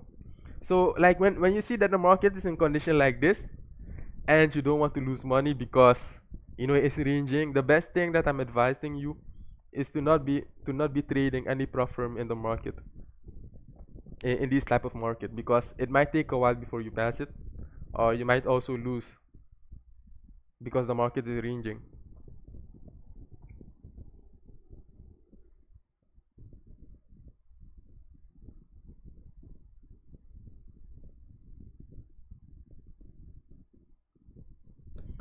What happened with my FTMO? Well, FTMO is banned in my country, so I can no longer trade with FTMO. And I did started trading with some other prop firms out there, but most of them are scams. Most of them are going to refuse your payout. And like when you're expecting that you will be receiving some kind of money, and at the end of the day you don't receive the money, that will just mess your psychology.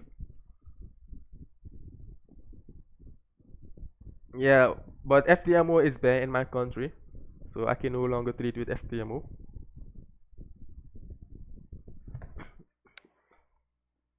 Wait, let me log in on my FTMO website. I will show you guys.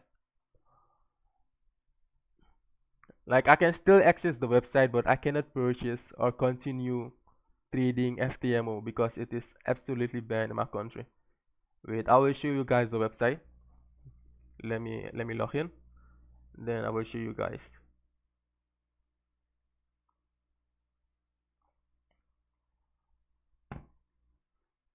I'll be sharing the screen. Let me log in first.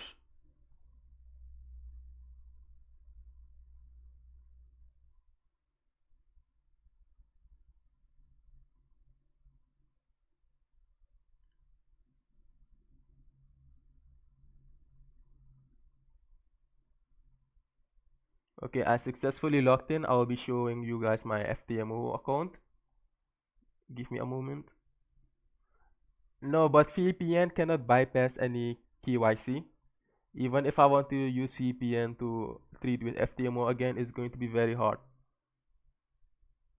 Wait, I will be sharing my screen with you guys. Give me a moment, please.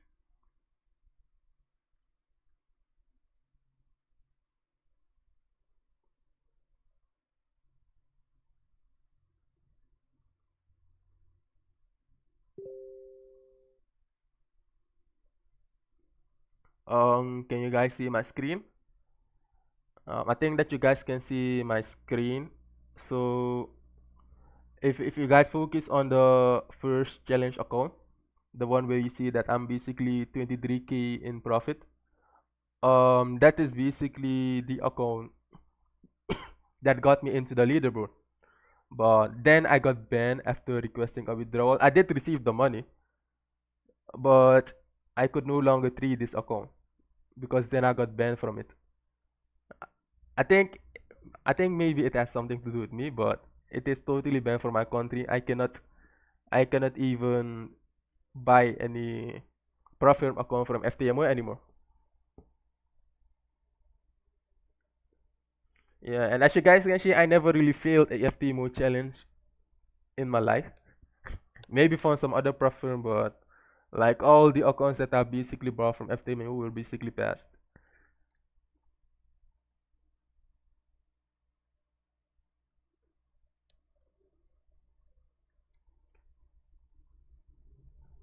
Yeah, so I'll be switching the screen back to trading view. Um, yeah, so how did I manage to do that? How did I manage to get into the top 10 leaderboard of FTMO? I basically waited for the market to get into the right condition. And when I saw that the market gotten into the right condition, like it was trending up, that is the moment I decided to buy a FTMO account and trade it live. Like I passed it in 1 week, and the next week I basically made 60K and I got into the leaderboard. So like what I'm trying to tell you guys is, if you really want to make money in this market, don't go around and trade in these type of market condition, because you will also lose. You will win and lose. The best time that you should be trading is when the market is trending. Basically when the market is giving you a clear trend like this. This is the time where you can literally make a lot of money on the marketplace. And why do I say that? Because I can also see it on the way I trade. Like the time when I'm really making money personally is when the market is trending. But when the market is not trending, like I tend to lose a lot. And I can also see that on my personal account. But when the market is really trending, then I'm basically making a lot of money. So like from an advice from me to you guys, if you really want to make money, just try to avoid such market condition and wait for it to trend.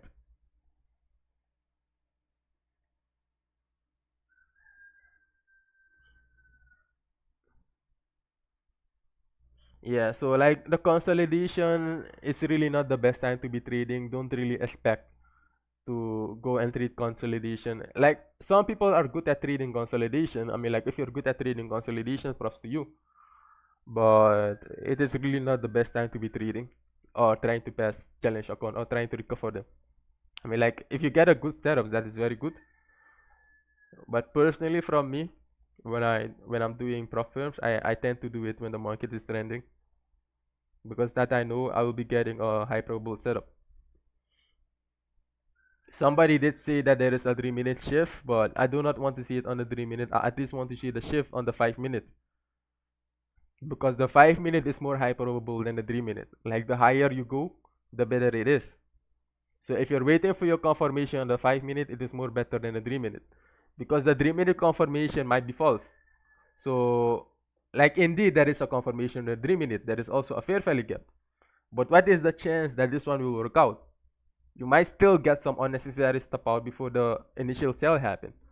So I'm personally not going to be using the 3 minute time frame to wait for the sell confirmation. But I will be using the 3 minute time frame after the sell has been confirmed. But not when the sell is yet to be confirmed. Like I want to stay out of the 3 minute time frame. Yeah, I did look at funded next. I did read the rules, but like it's not captivating enough to convince me to go with them. And like I did check the reviews, and it's not really that attractive to me, because I'm still having it in my mind. What if I decided to trade with one of those prop firm, and eventually you make money, and at the end of the day you don't receive that money? You're basically going through another emotional mess of not receiving that money, and that will basically impact your psychology very badly. So if you want your psychology to stay intact, I think the best thing is to basically go for a good one that you trust at least, or that you know somebody is withdrawing from that problem. Yeah, I did read that about Funded Next, that they are basically withdrawing a lot of payouts, and that is the reason why I never really went for Funded Next, because I don't want to go through that again. Imagine making 30K on your Profirm account, but you cannot withdraw it. They will try to find a reason. I was also trading with Finitive. Like I made 15K there in just 1 day, and they basically found the dumbest reason to not pay me out. Wait, I think I will also show you guys the one of Finitive. But I'm also no longer trading with Finitive funding, because those guys will always try to find a reason to not pay you out. So I honestly stopped trading with them. I will show you guys. But Finitive is very good, especially their instant funding. but they have too many rules, and those rules will get your full money.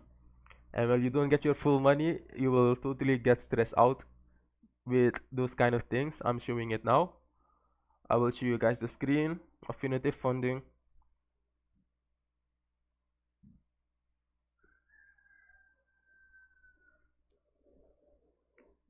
Yeah, so this is my punitive funding account, but I'm no longer trading with them. I stopped trading with them for a very long time.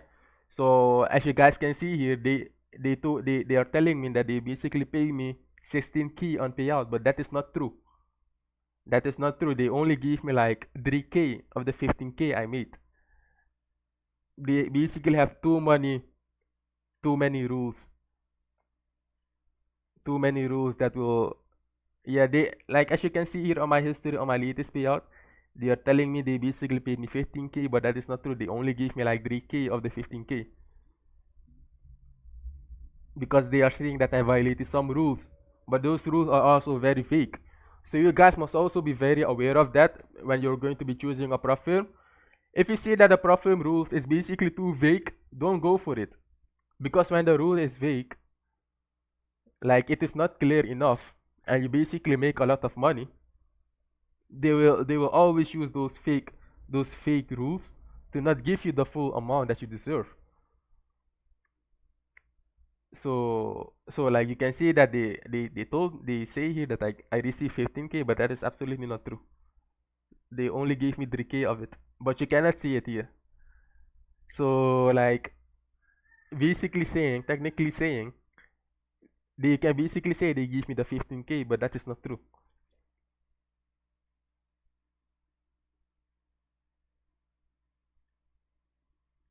Yeah, so let's go back into the chart. Yeah, I'll be going back into the chart. I also have a second screen around here. Boy, the best prop firm up until now, like even though FTMO has banned my country, I'm going to say FTMO is the best. They will not try to find any stupid reason to not pay you out. They will always pay you out. They do not come with any stupid reasons. That is why FTMO is still the best. For me personally. Even though it is banned in my country. Okay, let's go back to the chart.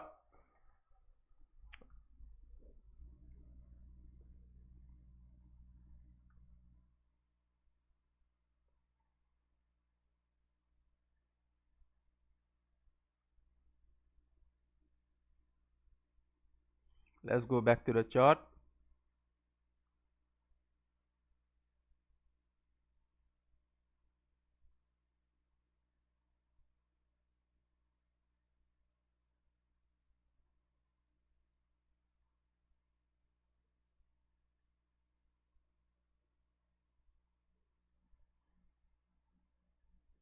Yes, let's go back to the chart. And yes, we're still waiting on that confirmation on the 5-minute. And what do I really want to see before I start selling on the 5-minute? I want to see the market violate this high low. The moment we see the market is trading below this 5-minute high low, then we'll be selling. But as for now, there is no confirmation to be selling yet. So we really need the market to get below that low before we start selling. So this is the low of focus. Let me move this out of the way. So we really want the market to break below this low first before we even think about sells. So yeah, this is the low of focus. Once the market is trading below this low, then we'll be looking for sells. There's a possibility that we might continue to the upside, and that is the reason why we're looking for confirmation. Because selling without confirmation is very risky. Because you will never know if the market will continue going to the upside. And because we do not know if the market will continue going to the upside, that is the reason why we're working with these confirmations. When we see the confirmation in our point of interest, that is how we know that the market will respect our bias, it will respect our zone to eventually continue to the downside. And that is the reason why it is very important to work with confirmation. Without confirmation, you can get some good snipers, no lie about that. Like, if we were just going to be blindly selling at our key sell level, this would be a very super duper sniper. It will be a very great sniper. But then again, you do not know if the market will decide to continue trading up. So if you want to evade unnecessary losses, you'll be having no choice but to wait for the confirmation. But personally speaking, I don't always wait for confirmation when I'm personally trading in the background. Like when I'm very sure of the bias, I just take the trade when it basically reaches my zone.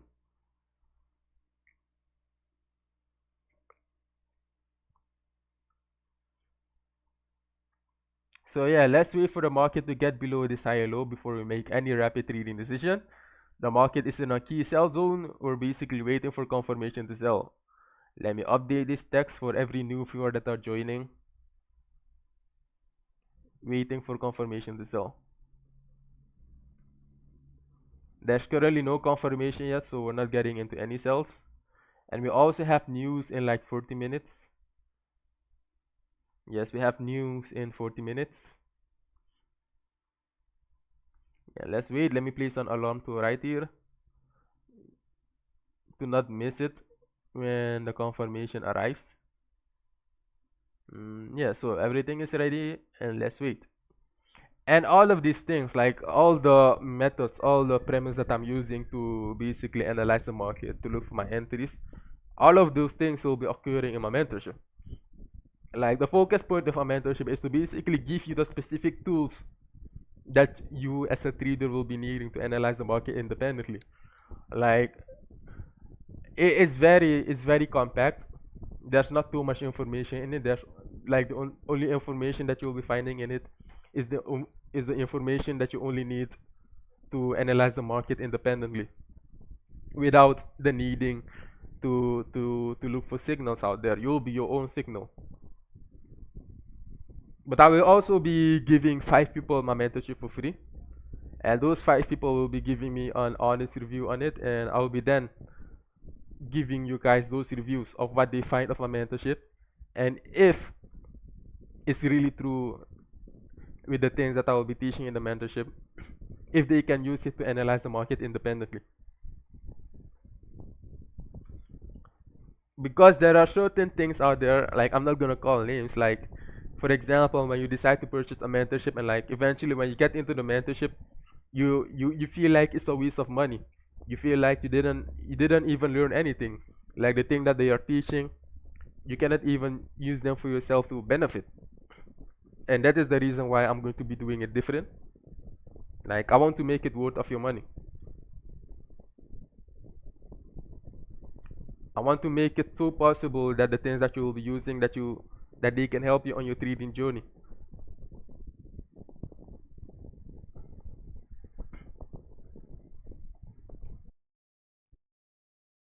I think I'm seeing some sort of confirmation, but let's wait for the market to get below the higher low, and then we'll be looking for a fair value gap, and then we'll be trying our first sell of the day.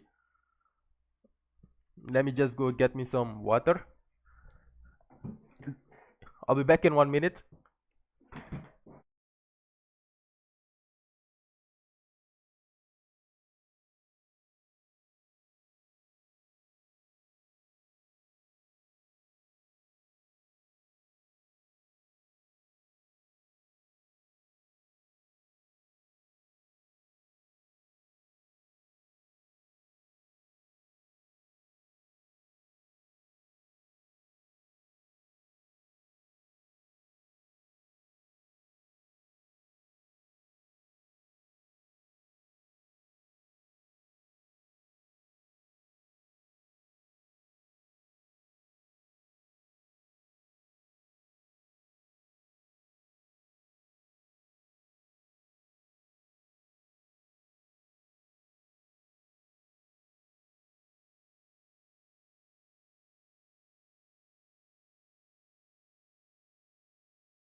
Okay, I'm back. So I think we're going to be getting that confirmation very soon. So we're going to wait for that confirmation before we make any trading decision. But before we do that, let me determine the targets. So if we finally get into the sell, this will be our first target and this will be our second target. Let me copy the credential and place it on the screen. So if we finally get into the sell, TP1 will be at TP1 will be somewhere around here. 2621.79 and TP2 will be around 2604.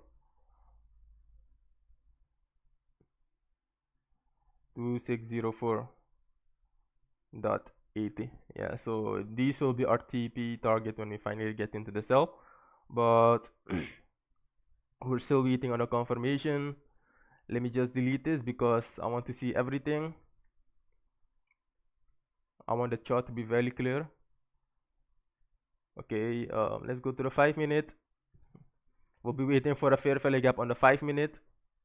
Like I said to you guys, if today I was trading with the mindset that, hey, I'm not going to be waiting for any confirmation, like I'm just gonna sell when the market has reached my key sell zone, it would have been a very good sniper, absolutely.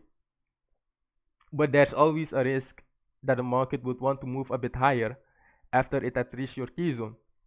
But better safe than a stop loss hit. Better safe than a stop loss hit. So we'll be patiently waiting for this confirmation. The market isn't going anywhere. I'm already seeing a fair value gap on the 3-minute. So let me just mark it out. But the fair value gap is not yet confirmed on the 3-minute. We still need to break below the high low. Let's go back to the 5-minute. And let's patiently wait for the entry. And when we finally get into the sell, our stop loss will be above this high. And it will be something around 30 pips. But yeah, let's wait for the market to break below the high low first before we make any rapid trading decision.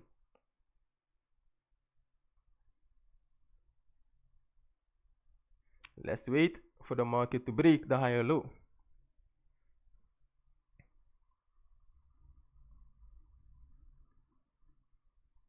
The market has reached our key sell zone, but we are not high risk trader. We want to do it safe, so we'll be waiting for a confirmation.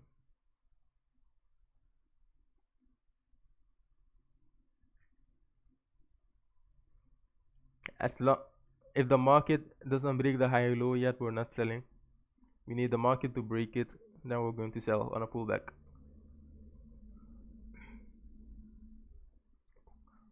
Well, one of the things that we as price action traders believe, we solely believe that the news is only a boost in volatility. Like if the market is going to go up, the news isn't going to change the market direction. So for example, if we get into the sell and there's no around the corner, just make sure that you don't risk too much. Because what if the news decide to spike up? Then you'll be in big trouble. So we're still waiting for the market to break below the higher low to finally get into a pullback into the sell. But I totally don't mind if the market wants to create another new higher high and then give us the break of structure to the downside. So yeah, let's waiting for confirmation to sell.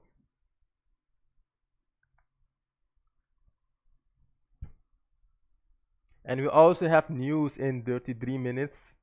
And I think the reversal will take place with the news. So I think with that we need to specifically wait on the news. So we'll be needing to sit this one out for another 33 minutes for the confirmation. But the thing about trading is, like, when you're trading alone and you're waiting on this type of condition to happen, believe me, you will get impulsive. Why do you get impulsive? Like, trading is a very boring game. Or you might even fall asleep while waiting for the market to give you certain things. That is the reason why group trading is very useful. Like, if you're at home, you're trading, you don't have anyone to interact with, group trading is very beneficial because you will not fall asleep, you will not get bored, and you will not also get impulsive because you're basically trading in group. But what makes group trading better is, what if you're in a group and all of those people know how to analyze.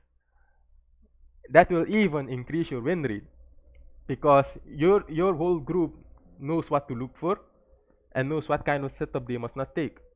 And I believe that type of trading can also boost your win rate because you will not be getting impulsive.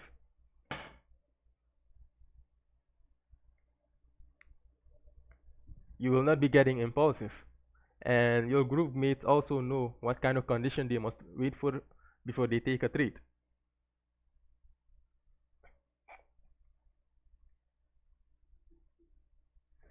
So yeah, we're still waiting on the confirmation. We want the market to get below this low, this high low, before we take any sells. Yeah, it might be a buy, but I'm not interested in the buy because I really want to see the market to break above this high first before I start thinking of buys. As long as the market is respecting this resistance, the high of Friday, last week Friday, I'll be looking for sells for this week. But if the market decides to go above this high, then tomorrow I'm all bullish. We'll be looking for only bullish setups. But as long as I'm not seeing that, as long as I'm seeing that the market isn't trading above that high, I'll still be on the sell side. I'll still be looking for sells on a premium market. Of course, you can buy. I mean, like if you see your specific setup. But I'm specifically waiting on that.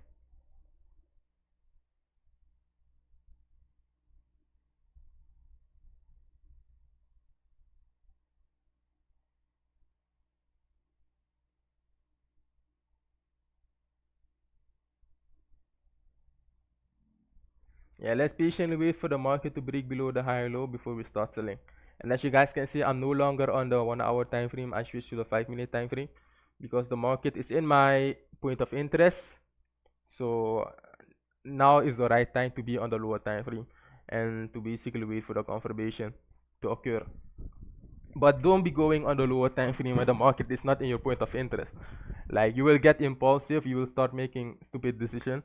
You will be getting into trades, you'll be entering out of trades. And yeah, and that is totally not good for your psychology and it is not good for your trade.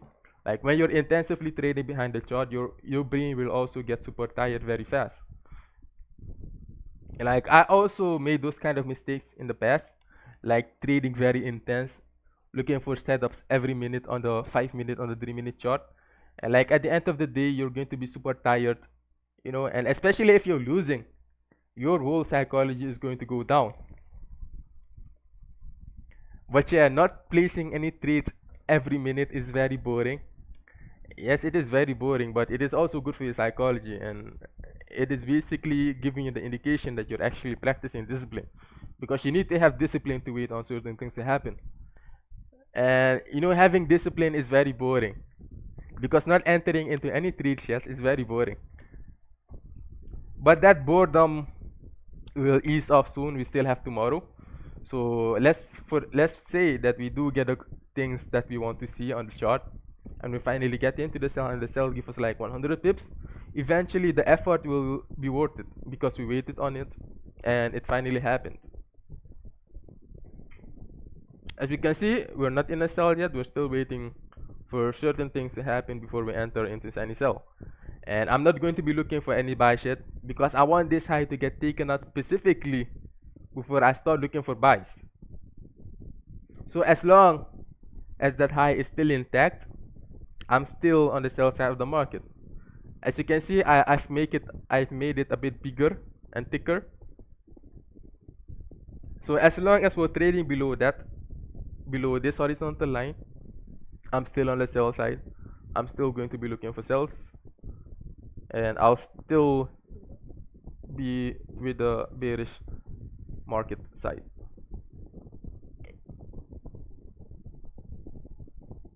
Yes, we need the market to get below the high and low, and we need to see a fair gap before we get into any sells. The plan is still the same. Eventually, when it all plays out, it will be worth the effort. But when you're not in the trade, you're thinking, hey, I did not get into any trades for today. But not because you haven't gotten into any trades for today must mean that you must get into a trade. The only losses that you must accept are the ones that you basically waited for the condition to align. But yeah, it could happen one day, like you could basically wait for the condition to arrive. Like you see the confirmation, you take it. Like those kind of stop loss hits are accepted. But the stop loss hits that are not accepted are the ones that you basically enter without waiting for certain things to take place. Like those are the ones that I personally do not accept. But the ones that I do accept is the one that I take when I'm basically waiting for certain things to happen. And if they do happen and I see those things happening and I take it, like I'm totally okay with those kind of losses. Because over time those losses you can recover back with those losses, you know.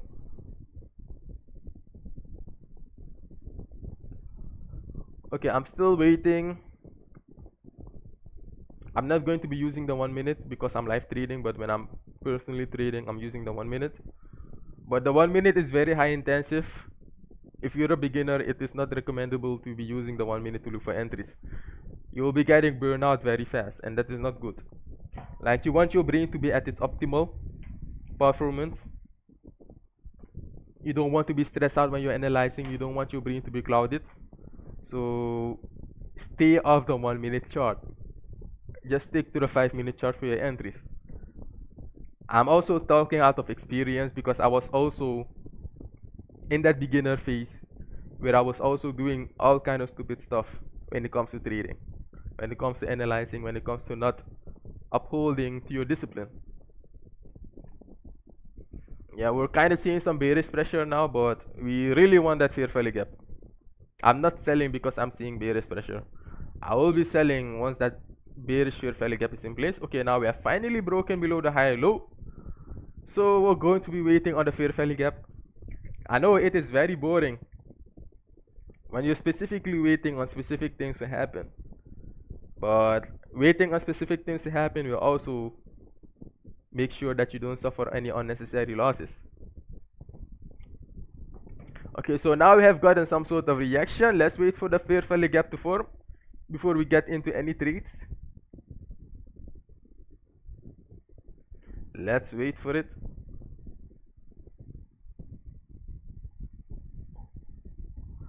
Let's wait for the fair value gap. I mean, like now we have gotten the confirmation that the market wants to move down on the 5 minute. Based off the 5 minute time frame, the market is bearish on the 5 minute. But we need the fair value gap. Once you see the fair value gap, then we'll be selling on the fair value gap. And our TP will be around, you know, I already give out the TP targets, but I will be later placing them on the screen, but not yet. I will only be placing them when I see the confirmation. Wait, let me update my VIP people. Give me a moment, please.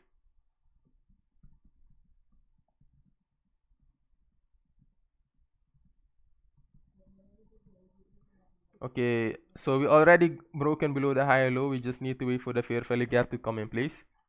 And once the fair value gap is in place, then we'll be selling. We'll be trying our first sell attempt for the day. I'm not selling yet. I'm waiting on the 5 minute fair value gap. Because without the fair value gap, selling is very risky. You need to specifically wait on the fair value gap to come. Okay, let's wait for the confirmation. You already got the bearish shift, but we need the fair value gap. Without the fair value gap, it is not recommendable to sell. So let's wait for the fair value gap to come in place, and we'll be selling on the fair value gap.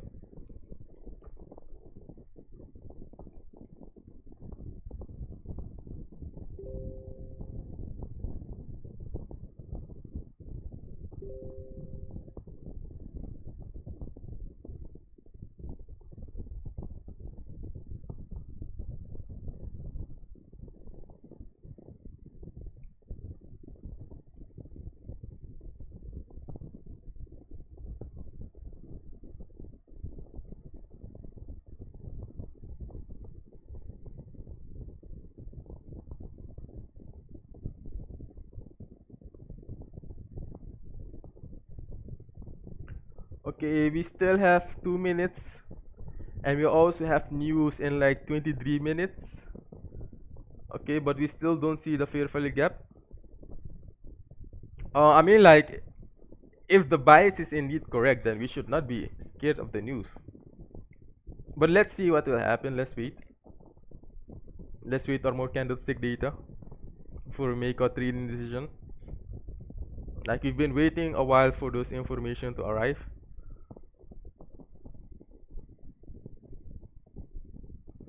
I'm not going to be going on a 3-minute now. Like, if I'm checking the 3 minutes, I'm totally seeing that the market will give us a fair value gap on the 3 minutes, like all the way up to here. And like, I can potentially use this as a point of interest to sell, like a retest.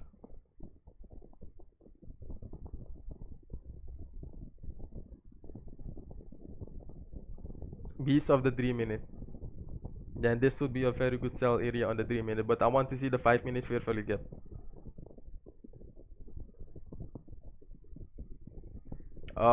I'm still going to decide if I'll be trading before the news or after the news. I want to see more candlestick data before I make that decision. And I will be definitely informing you guys. But I'm still waiting on the other 5-minute candle. And then we'll be needing to wait for that 5-minute candle to close up before we make any trading decision. And based on those information, then I will decide if I'll be trading the news, if I'll be entering after the news. So that is the plan. But yeah, that guy that told me to look at the 3 minute, like if I was looking for the confirmation in the 3 minute, then I will be using this fair value gap for entry based of the 3 minutes. But I'm specifically waiting on the 5-minute one to form. But I think that I will be doing it in combination with the 5-minute fair value gap. And instead, I'm not going to be using the 5-minute fair value gap, but I'm going to be using the 3-minute fair value gap. But yeah, let's wait for the current 5-minute candle to close, because we do not know if it will give us a fair value gap or not. We need to wait for it to close first. We need to wait for it to close. Then we'll be making our trading decision, and we still have 20 minutes until the news. And if we see all the conditions that we want to see before the news, then yeah, we'll be entering the sell before the news. But of course, if you're doing perform challenge, don't over risk too much when you're trading before the news, because if the news like is more volatile, it's better, like you can lose a lot, so it's better to not go that heavy.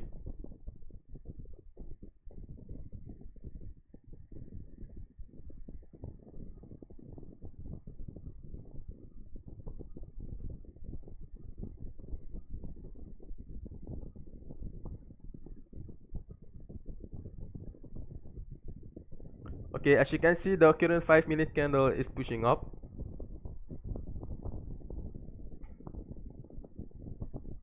Okay, let's wait. That is the reason why I'm not trying to be impulsive. I'm waiting for every condition to show.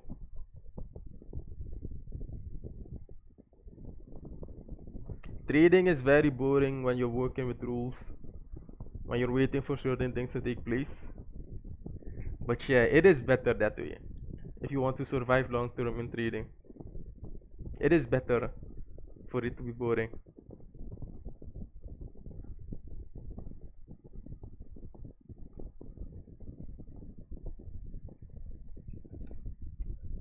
We are currently seeing that the current 5-minute candle is trading into the 3-minute fair value gap, but I'm not going to be using the 3-minute fair value gap to be placing any trades.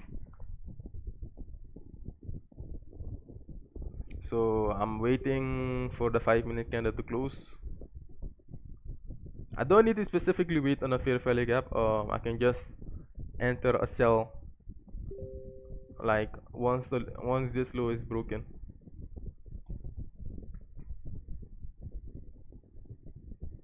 Okay, let me check the other time frame. I will hide everything. Let me just do a quick top-down analysis for myself. I'm currently doing a quick top-down analysis for myself.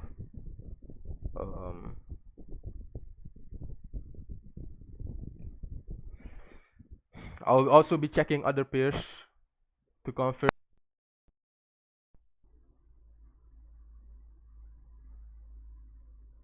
But I'm only doing this for myself. I will not be explaining it.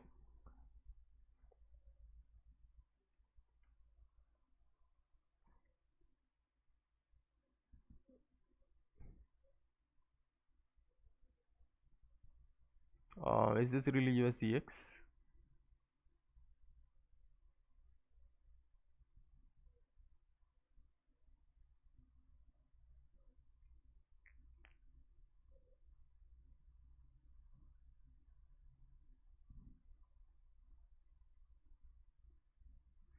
Okay, so I'm expecting the dollar index to go up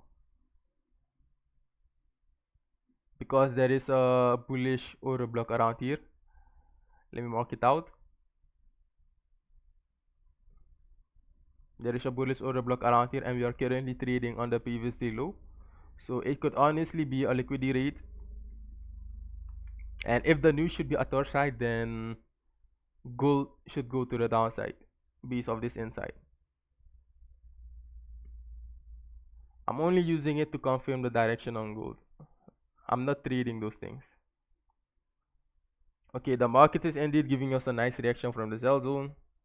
Let me delete this line and make my chart much clearer because we want our charts to be very clean.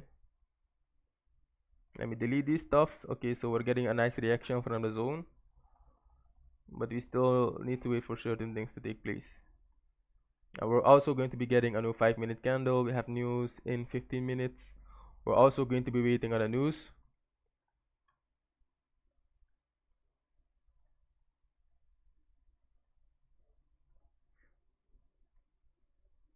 Is any of you guys in the cells yet?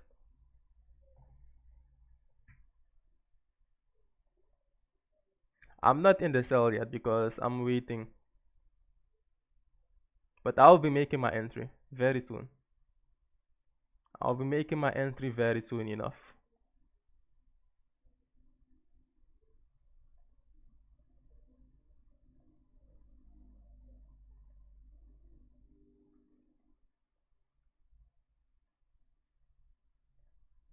But yeah, let's wait on the news. I'll play some music and we'll be waiting.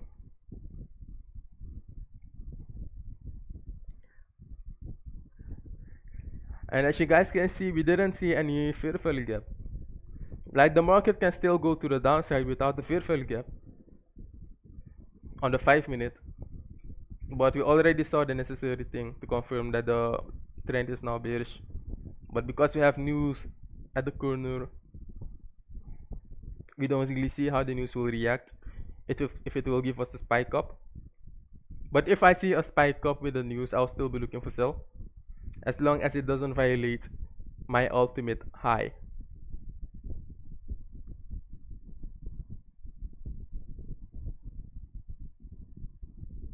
So yeah, let's basically wait. We still have like 14 minutes until the news arrive. Let's wait for the market to align according to my premise. How patient am I? In certain days, in certain weeks, I'm very patient. I'm very patient. But in certain time, I'm very impatient. But for today, I'm very patient. I'm willing to wait for those things to occur.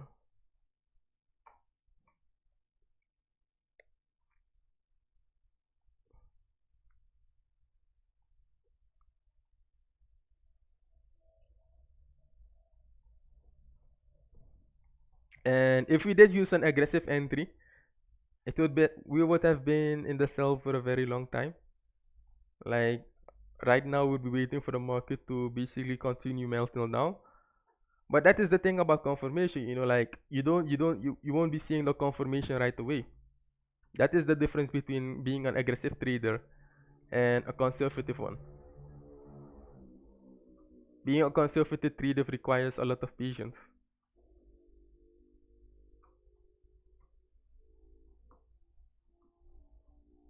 But yeah, let's wait. Let's patiently wait.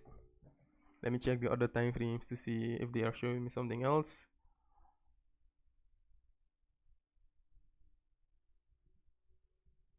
I'm not seeing anything significant on the other time frames, so we'll be waiting on the news. Yes, I'll be trading after the news.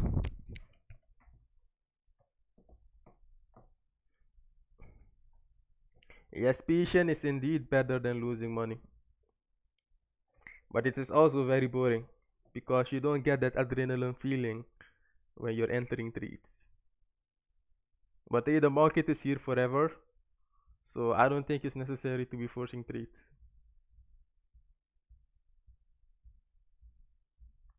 The market will be here next year and more years to come.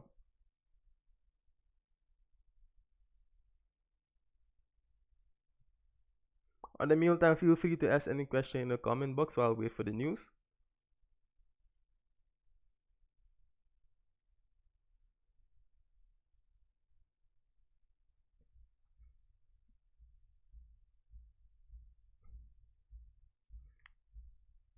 Yeah, FOMO is basically one of the main reasons why most people do not find success in trading. Like, it's very hard to master, no lie about it. It's very hard to master it. Like, learning a concept is much more easier than mastering your emotion. But there are methods that you can use to master those things very fast. And one of them is group trading. But the thing about group trading is you must not do group trading where everyone is using different concepts to analyze the market. Like when you're going to be doing group trading, you must make sure that everyone is basically using the same strategy. Everyone is using the same thing before they enter the trade. But when people are using different things, like your IDs will be in conflict with theirs, you know, they will be having other zones in mind, and it can basically give a lot of conflict. But once you basically found a group and that group is basically using the same thing as you, then it's better to basically do group trading with them. And group trading will also help you on your emotions. It will make you more patient. It will increase your discipline and all of those things. Okay, so the market is going up. I totally wish I didn't wait on the fair value gap, but let's wait. No, the market's going down, I mean. But let's wait. We still have news around the corner, so we're still going to get our entry. We are still going to get the entry.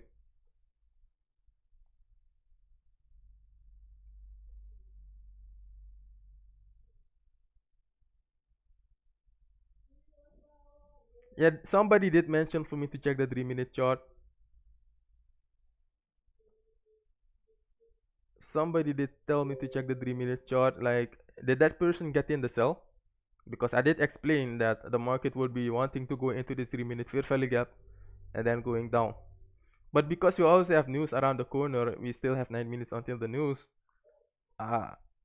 Like, I'm not comfortable entering any sell trades before the news. But we'll see. And we still have 9 minutes left. Yeah, USAID already sent. My screen is frozen. Yeah, USAID already entered the sell. I was specifically waiting to see a fair value gap on the 5-minute, but I didn't see any fair value gap on the 5-minute. So I'll be needing to look for an entry. I'll be using another style to get the entry. We also have news, so we'll be also waiting on the news.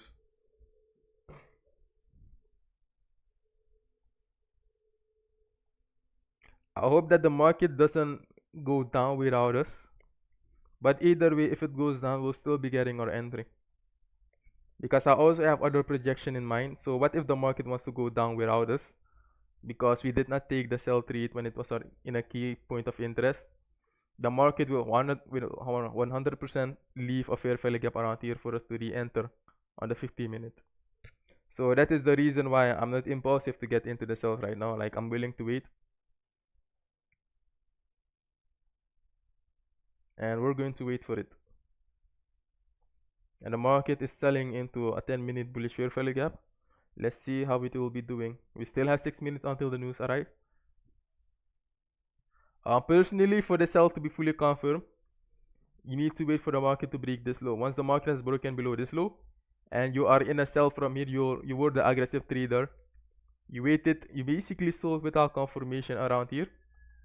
And if the market breaks below this low, then you can maybe try to swing this sell once we have gotten below this low. So the moment you see that the market is trading below this low and you're in a sell from here, then it's a very good entry. It's a swing entry. You don't need to treat the trade as a scalp.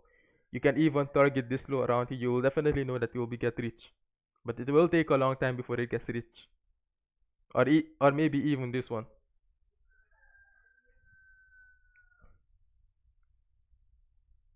So we weren't aggressive here, so we are not in the trade yet. Some people are in, but I'm not in. Some people are not in, so we're going to wait for an entry.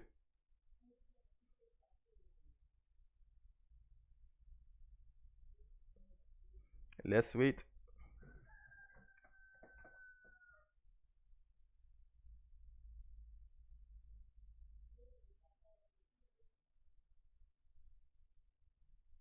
We also have news in 5 minutes. We don't have to wait a lot time anymore. I hope that the market doesn't drop straight away, because then we'll be missing the entry around here. But we'll still be getting our entry. 100% we still be getting our entry.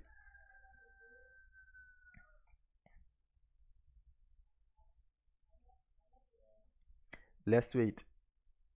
We have 5 minutes left.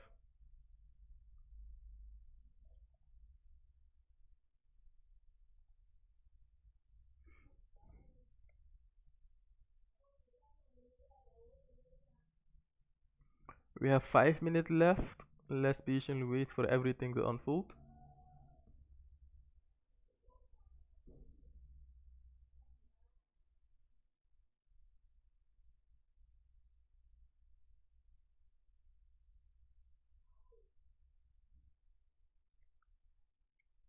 And don't forget to check my description. I place a Google form there. Like for those people that are interested in my mentorship, they can fill in those questions in the form, and I'll be personally sending you a reply on Gmail. I'll be answering certain questions. So if you're interested in my 2025 mentorship, check my description. There's some question there. You will be getting to fill it in. You'll be getting the opportunity to ask me certain questions, and then I'll be answering those questions for you on Gmail with additional information, of course.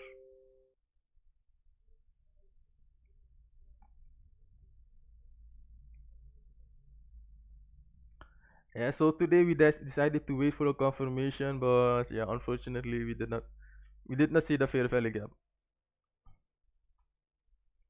But we did get break below the higher low. Like our premise is still playing out. But will we get in? Will we be getting an entry? Is something else we have to figure out. Because I'm not trying to get into the move without confirmation.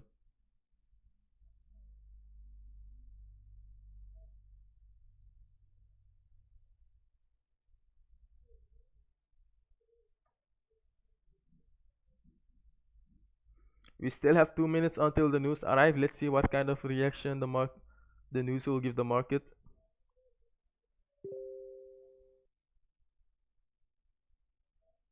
Let's wait for the reaction. Okay, so for those people that are already in the sell, they can add their stop loss to break even. Somebody just said that gold is going to buy. I don't agree with you.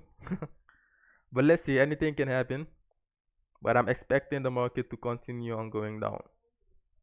Down. And I hope that you guys also learn something on the way I'm analyzing the market, like why I'm doing certain things. Because I'm hoping that the live stream is educational for you guys, so that you guys can also learn technical analysis. And hopefully in the future you guys can also have the knowledge to apply certain things independently without waiting for someone. to do it. So that's the eventual goal. We have news in 1 minute and 40 seconds. If we do not get the entry around here, there's no need to be worrying. We'll simply be waiting for a pullback onto a 50-minute fair value gap to get into the short move. So there's no rush. Like, we did wait for everything, but why didn't we get into the move around here? Because we didn't see a 5-minute bearish FVG. That is the reason why we did not get into the sell around here.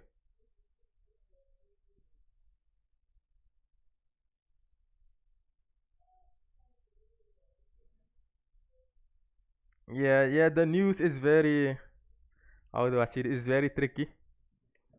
Like, it is solely because of the news. That is the reason why I did not want to enter into the sell. Because I have in my mind there's news around the corner. What if the news decide to spike the market up and I'm already in a sell around here and I don't want to increase my stop loss? That is the reason why I was a bit hesitant to basically enter it without the fair value gap. But we'll know for sure if the market is truly bearish in 30 seconds. Okay, we have less than 30 seconds.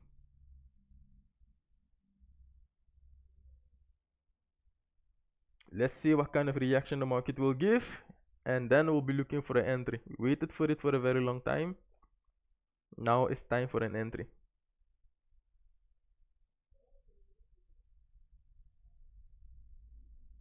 Five seconds. 4, 3, 2, 1. Oh, market is dropping, and we are not in. But let's have patience. We will be definitely getting our entry. I'm already seeing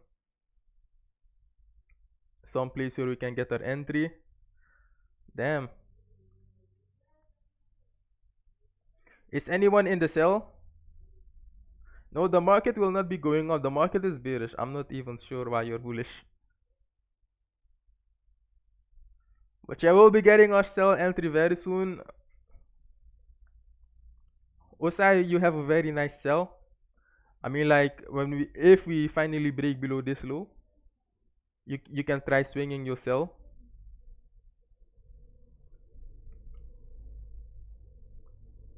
So, like, your main confirmation would be when the market starts reading below this low, then you can swing your sell side because you basically sold around here. You made use of the 3-minute fair value gap to get into the sell. Price didn't really test the 3-minute fair value gap, but I don't think you'll be waiting for the market to actually test it specifically. So you have a very nice sell. You can maybe try to swing it. I'm still waiting for my sell entry because I was a bit hesitant to enter before the news. And my sell entry will be somewhere around here.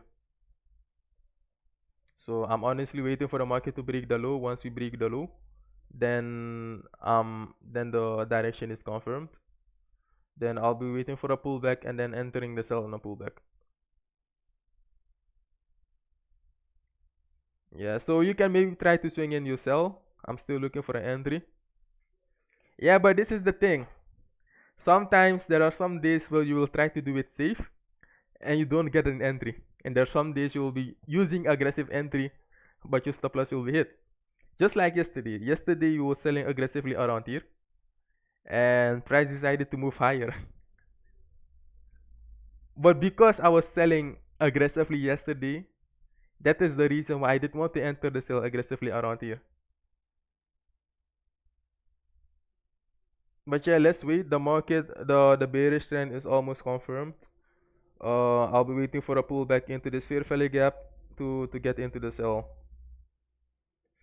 I hope that we do not get to fair value gap, because if we do get to fair value gap, I'll be then needing to look for a lower entry. But I'm personally looking to get into the sell around there.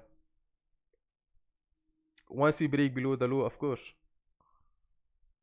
I will soon write out a credential on the chart. Let's wait for the market to break it first. Then that will be my area where I'll be looking for sell.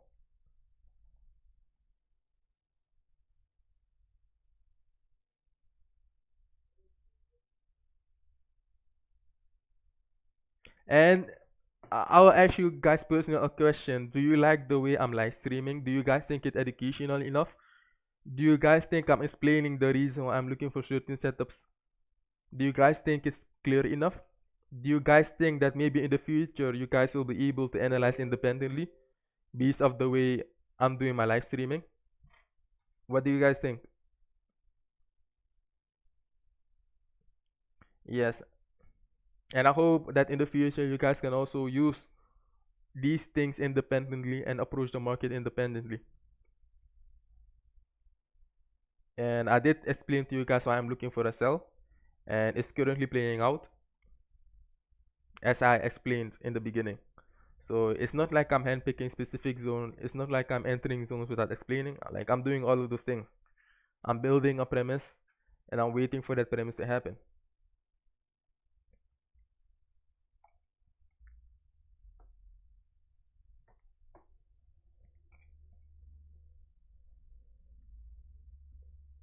But we'll still be getting our entry, but it won't be that good of a sniper. But an entry is still an entry. Let's wait. Don't forget to join my Telegram channel, because if I'll be ending the stream very soon, I'll be updating everything on my Telegram channel. So yeah, so check my link, check my description.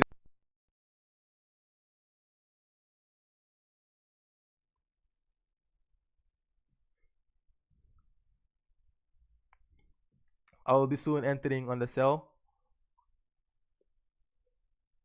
And this is not a sell limit. Don't copy it, don't copy it. I will specifically tell you guys when to place the sell limit. But this is what I'm personally waiting for.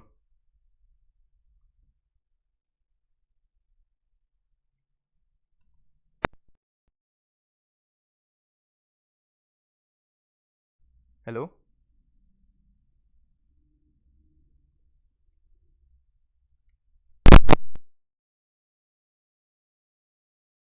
Sound back?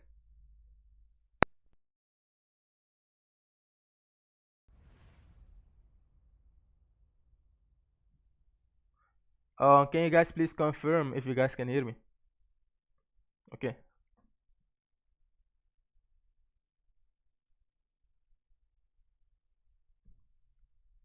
Okay, damn, the market isn't really. We should have entered aggressive. But yeah, no time to be FOMO. Let's wait for the fair value gap to take place. And the fair value gap takes place, we'll be leaving a sell limit around here with stop loss above this high. Yes, a stop loss will be very huge. Wait, let me update the Telegram channel. Let me update the people on my Telegram channel.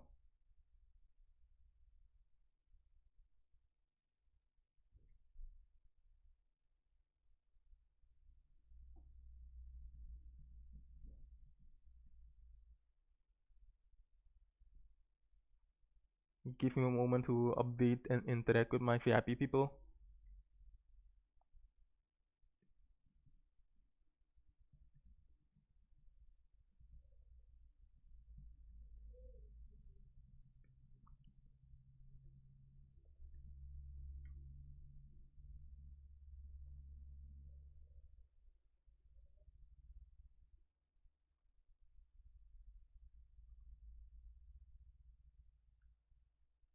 But the market did react from a sell zone.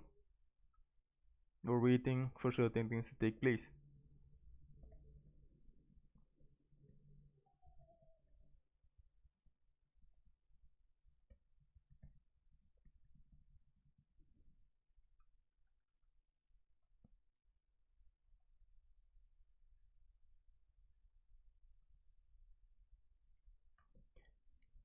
If you're liking the live stream, don't forget to like it, because the more you guys like my stream, the more YouTube will recommend my videos to more people, so that more people can see my stuff.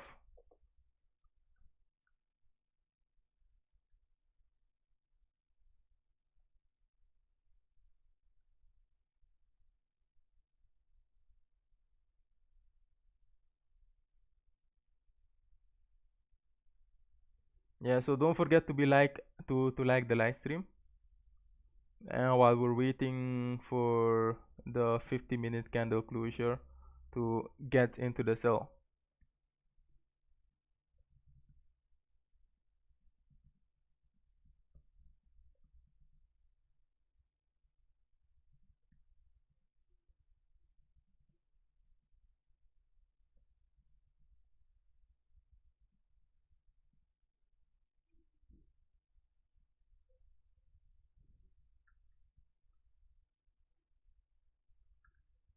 Yeah, let's patiently wait for the 50-minute closure for the fair value gap so that we can leave in our sell limit. And when we leave in our sell limit, then I'll be updating everything further in Telegram. Okay, so now the move is confirmed. Osai, I personally think that you have gotten a swing trade around there. Hello M. Yeah, we need a pullback. We need a pullback. Don't sell because the market is dropping. We need a pullback. We should have entered aggressively on the trade, but unfortunately, yeah, we didn't see the things that we were waiting to see.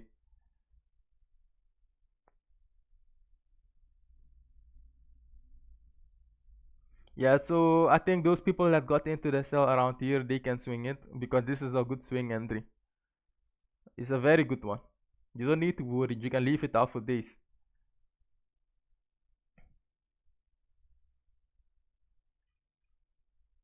That's a very good swing entry if you sold from the key sell zone. But the move is almost confirmed on the middle time frame. And then we'll be giving out a sell limit. I'm expecting the market to sell off from this here fair gap very soon. So I'm honestly waiting on that.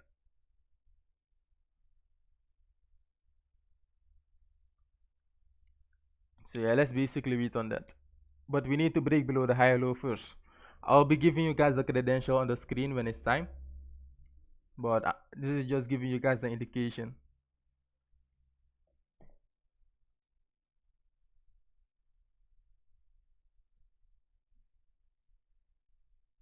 Yeah.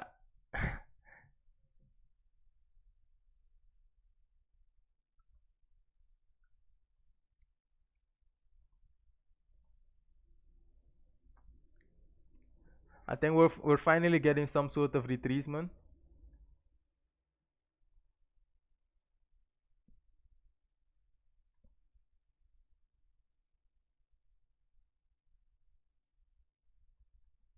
But don't forget to join my Telegram because I will further update everything there once I end the live stream.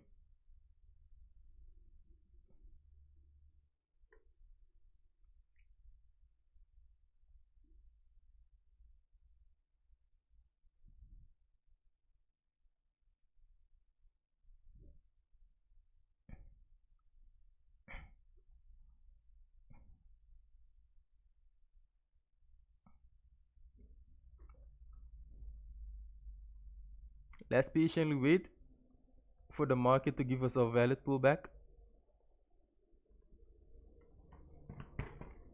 Wait, let me write. Give me a moment, I will place everything in the screen.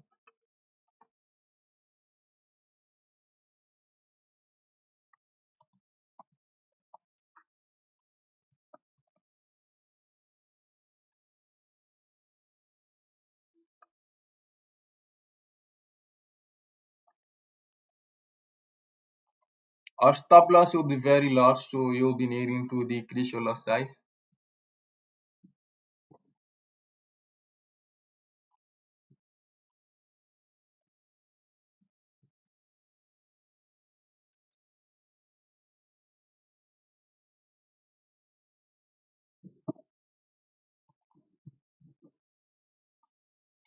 And our take profit is at here. It's like 400 pips.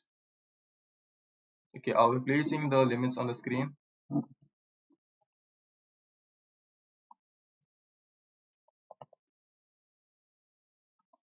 So this is the limit.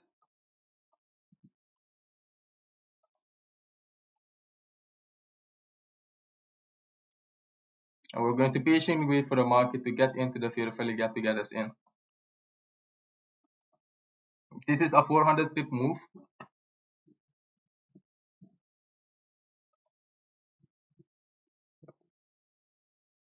Okay, yes, so I personally place it on my account.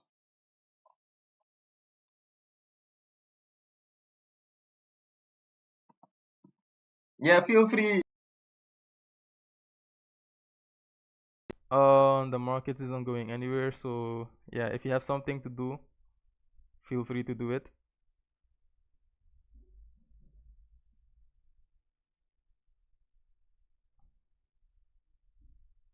And now we're basically going to wait for our sell limit to get activated.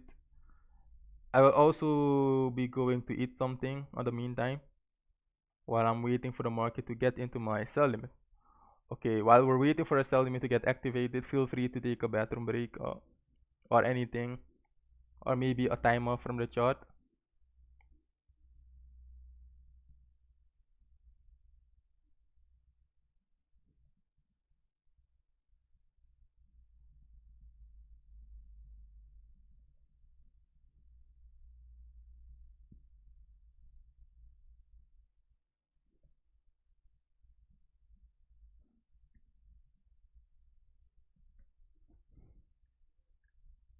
Yeah, those people that have entered aggressively, like their days is butter, but we still need to get our entry. Okay, so on the meantime, I'll be playing some music while we're waiting for the entry. I'm not going anywhere yet, so I'll be leaving the live stream on. And if I see some significant change, like if I see another, like somebody did ask me, what if you see more than one fair value gap? Who was that person again?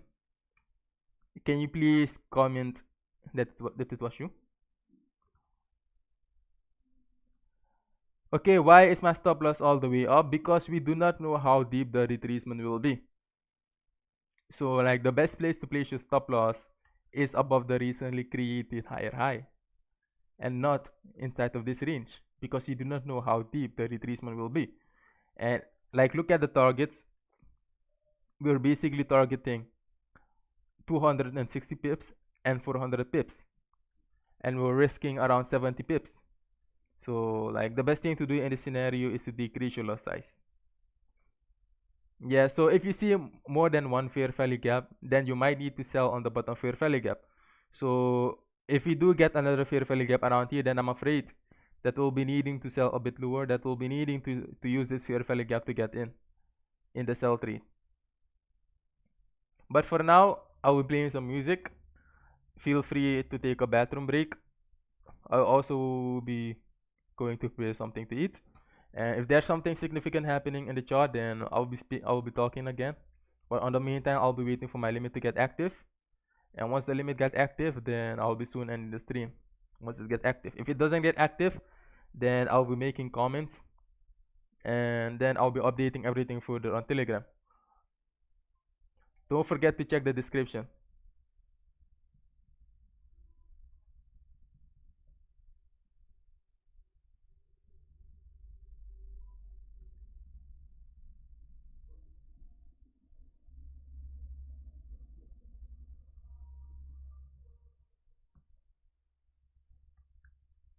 Yeah, so I'll wait for everything to take place. Let's patiently wait for our limit to get active. The limit is in the screen. The people that have entered aggressive are in the sell trade, are making money.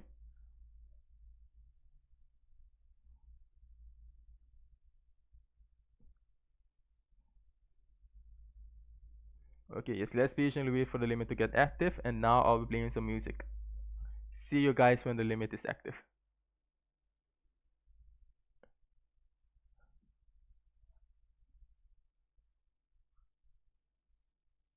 My screen is frozen. Wait, let me check it on my phone.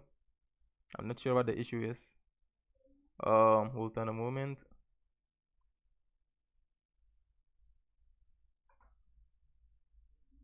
I'm not seeing that the screen is frozen on my phone.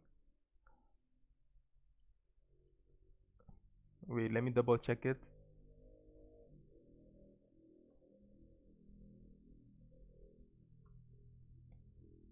No, the screen is not frozen.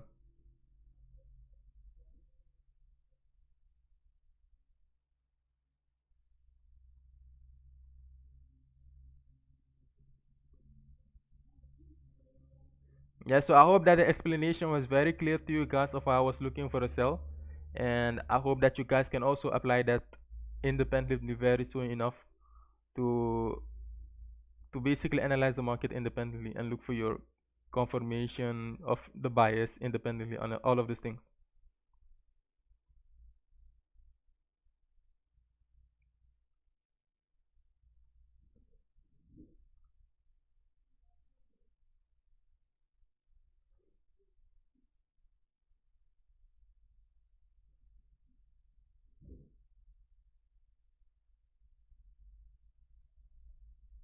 Okay, so now I'll be taking the break. I'll be playing music. I'll be preparing something to eat while we wait for our limit to get active. If we get the second fair value gap, then I will be start talking again, and I'll be giving you guys new update on the sell limit. Because if we do get a second fair value gap, then there's a possibility that gold might not give us a deep retracement into this area anymore for the sell. So there's a possibility that gold might start selling off once we get a second fair value gap. That gold might start selling off from there. So that is the only update that I will bring in. So we did not take any aggressive sell entry around here, and that is the reason why we are not in the sell. We were going to get in the sell, but we were waiting for a fair value gap. But because we did not see the fair value gap, that is the reason why we did not join in on the sell around here. But the people that were using the 3-minute time frame and they saw the 3-minute fair value gap, they made use of the 3-minute fair value gap, they got in on the sell move. But we need to still get in because we were a bit conservative, and we were waiting for certain things to happen, and that is the reason why we're not in yet. So I'm taking the break in now. I think I will be back in 30 minutes once the fair value gap is formed. Then I'll be reanalyzing to get us in on the entry, because we still need a pullback. And once we get a pullback to at least the 50% level, okay, I do have something to say. You see the way that yeah, you can swing the trade. You can swing it because we finally break below the low. The middle time frame is bearish again. The higher time frame is bearish. It is a swing trade. You basically got yourself a swing entry around there. But how will I get my second entry? For this one, I'll be using the Fibonacci. And I'll be basically using the same thing that I'm using to find my resistance level. I'll be applying it here to get the entry. And it will be very educational, and you guys will be able to apply it in real time. But yeah, let's wait for the fair value gap. I'll be playing music. I'll be preparing something to eat, and then I'll be right back in 30 minutes, I think. So yeah, I'll be back in 30 minutes because we need 30 minutes. We need a new 30-minute candle to get a fair value gap. But if I see something happening prior before that 30 minutes, I'll be updating.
walking alone, the streets are empty.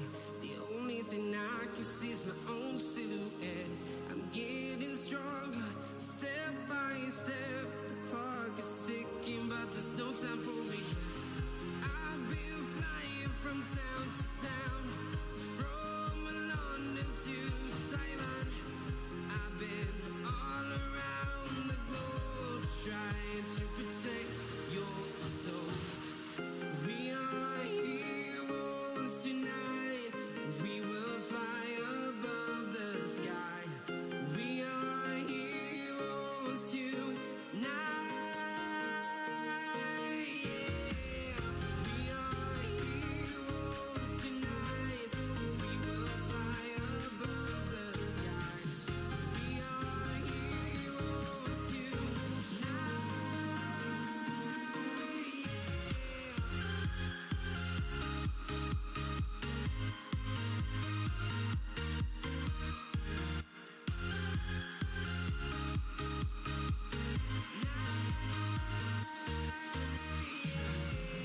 Feel like a dynamite, ready to explode right up in the sky.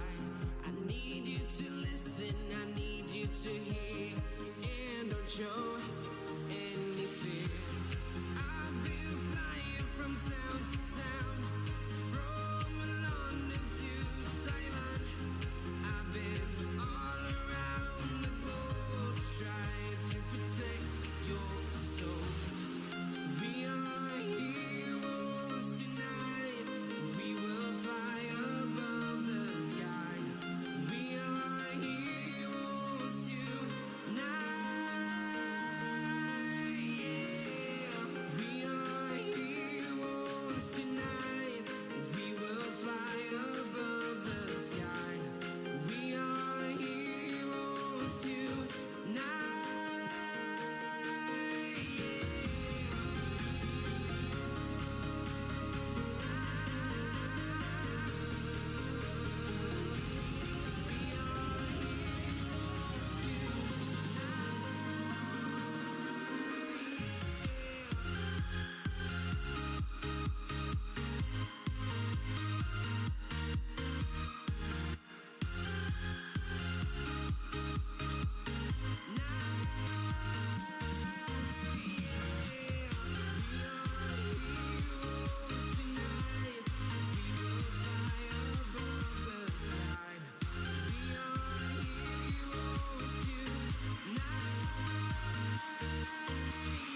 Yeah.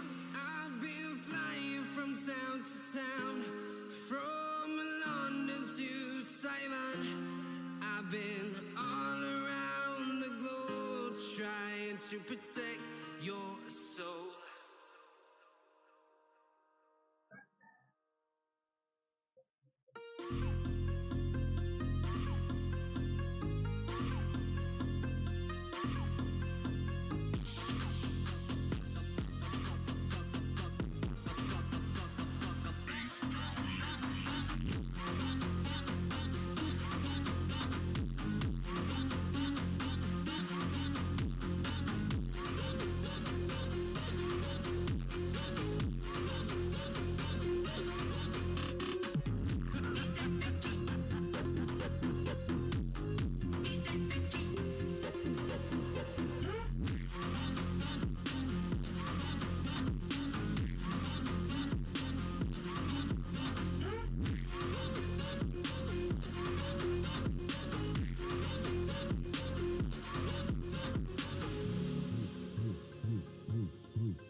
It's sunset on Friday, I'm stuck on the highway, it's been a while.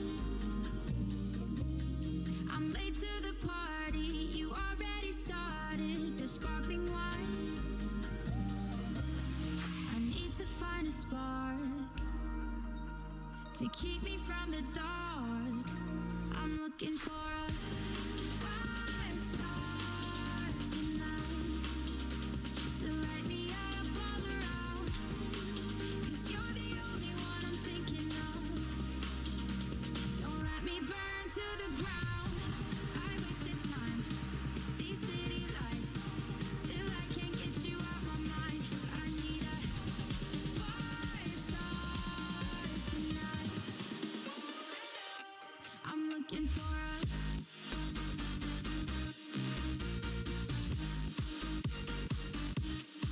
I need a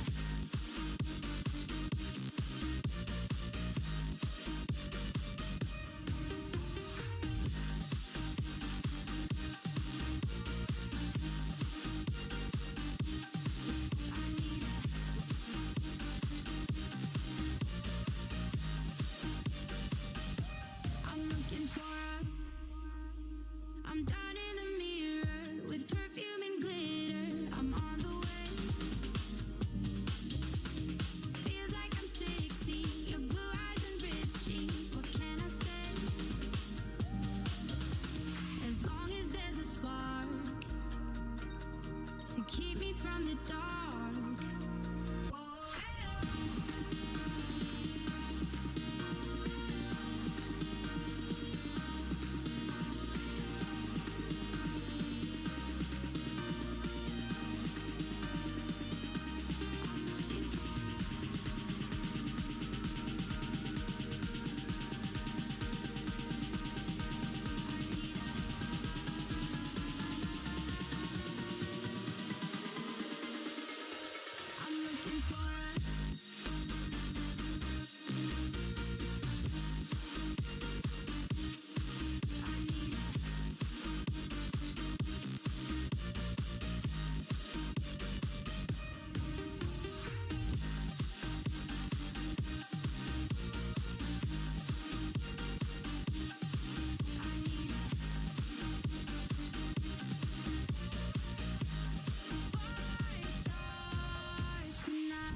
break up the trust that we made. I'm open to changing my ways this time, this time. Oh, why do I fall for it every time? I'd do anything to keep you mine. So just call my name. Tell me you're never leaving, won't you stay? And I'll play your games as long as the fire doesn't fade away. Yeah, just call my name.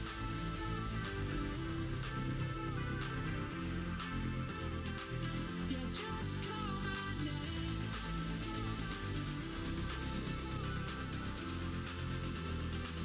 Yeah, just call my name.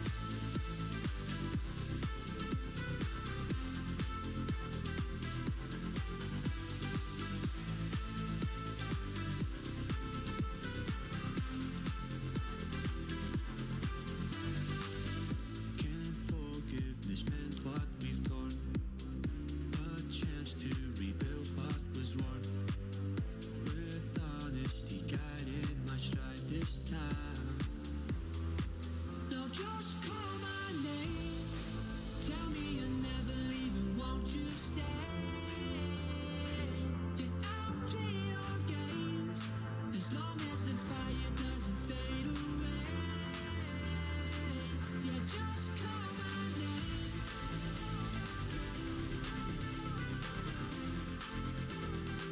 Yeah, just call my name.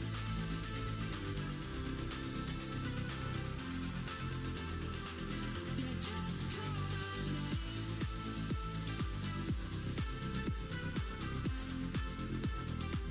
Yeah, just call my name.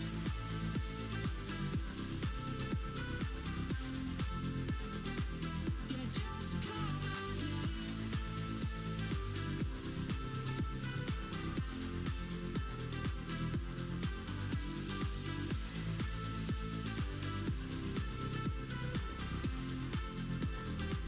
Yeah, just call my name.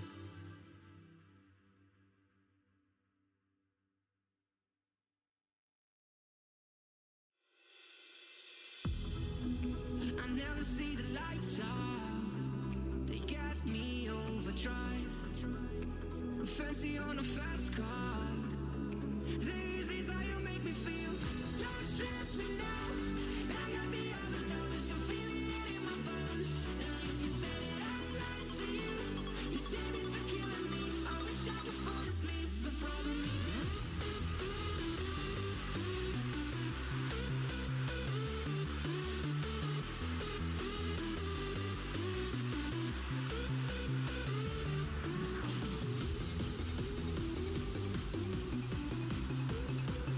I got the overdose.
Over the edge, feel like I'm floating through the air. The pain I felt is paid for, all is said and done. Oh, I am restricted, fixed upon the web. I need to kick the habit that my mind is breathing in. Break out, I've got to see. Spent all my life holding all of it closely. I played it innocent, a feel of discontent. I'm finally facing it all, fearless.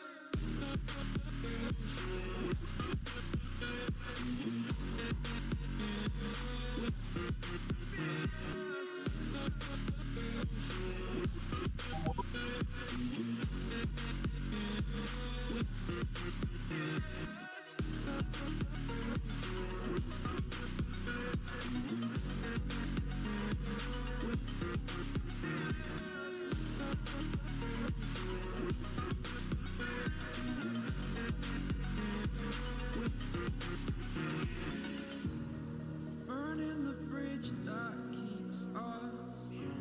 I'm here and I'm feeling fearless. Exaggerated, that's what you assume. The story's over now, I must conclude. I am conflicted, watching where I step still. Hanging in the balance, not the life I want to live. I want to take it all, standing tall. Fear I weighed the person you are.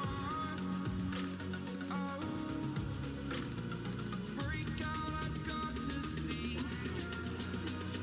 Spent all my life holding all of it closely.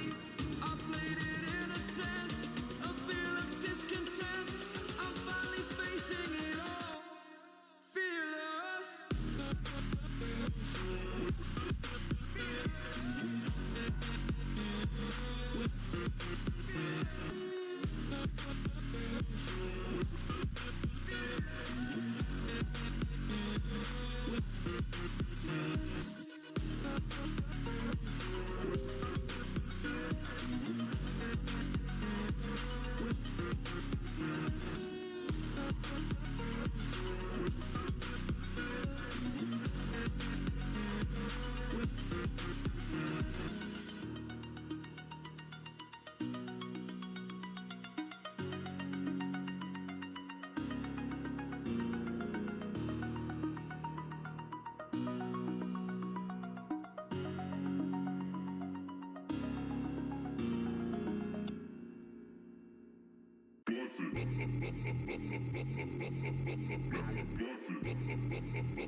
lost my temper. I said something foolish. Did I go and ruin this? When it started to feel so real, could feel it running, running through my lonely veins. When I started to heal, could see myself loving, loving for the rest of my days. No, I don't wanna be alone so late at night.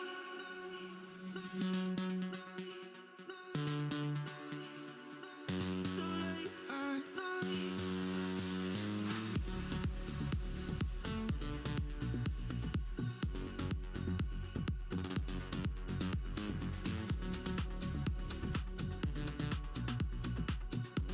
No, I don't wanna sleep 'cause then I'm dreaming. Then you're not real, my mind to keep. No, I don't wanna sleep, then I'm losing time, losing my chance to make you mine. So late at night, go back to December. Look back and remember. Those memories are better than gold. I let you down, I know. When it started to feel so real, could feel it running, running through my lonely veins. When I started to heal, could see myself loving, loving for the rest of my days.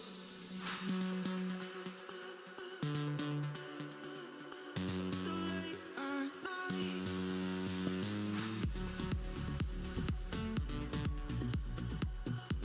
No, I don't wanna sleep 'cause then I'm dreaming. Then you're not real, my mind to keep. No, I don't wanna sleep, then I'm losing time, losing my chance to make you mine. So late at night. So late at night.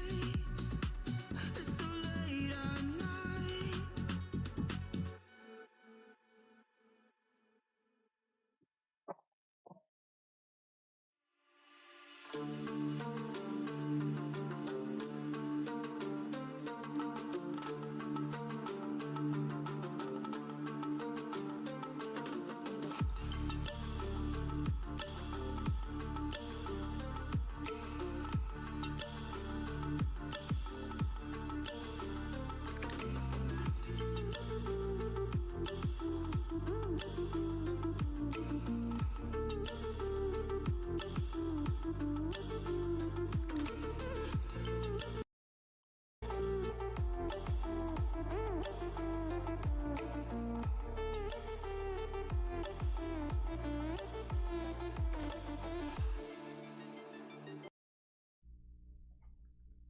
Hello guys, so I'm back. Patiently waited for the 30-minute candle and it is closing in 24 seconds. So I will be doing a quick reanalysis and see if we can get an entry. Are you guys still there? Can you guys still hear me?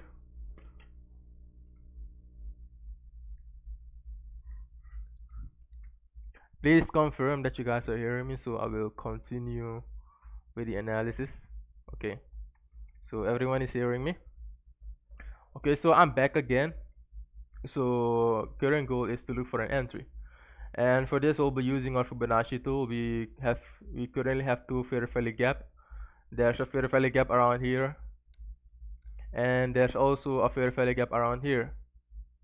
Now the big question is, which one of these fair value gap must we use for the sells?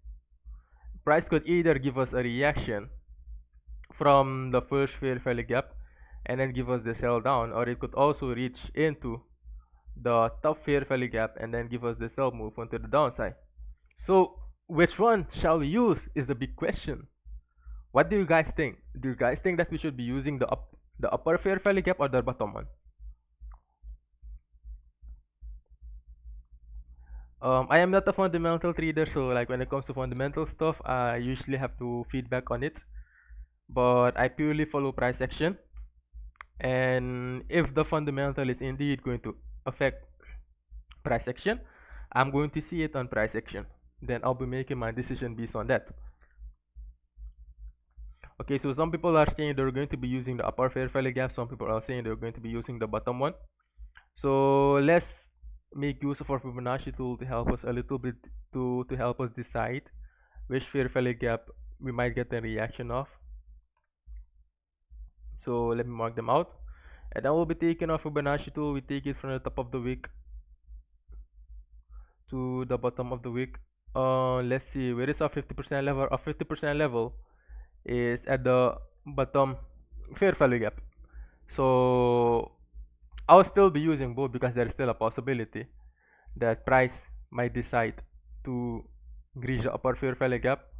But in this case, you can clearly see that the 50% level of the Fibonacci tool is in the bottom fair value gap. So I will also be placing a limit around here. But our stop loss should actually be around this area, but then it would be 100 pips stop loss. So we'll only be adding our stop loss to 50 pips. So now we have two limits in the market. We have an upper limit around here and a bottom limit around here. Even if we don't get into the sell move today, we can still expect the market to reach it tomorrow. So these are my current sell limit that I have in mind, because we do not know specifically which of the fair value gap will be getting a reaction, so we'll be trying both. This time I don't have the energy to go to the lower time frame to manually look for the entry, so I'll be using an aggressive entry. I'll be using a sell limit on the bottom fair value gap. I hope that you guys understood why I'm using that one. Yes, but as we can see, the bottom fair value gap is also in premium, like the 50% level. The 50% level is also testing the bottom fair value gap, so we can also use the bottom fair value gap.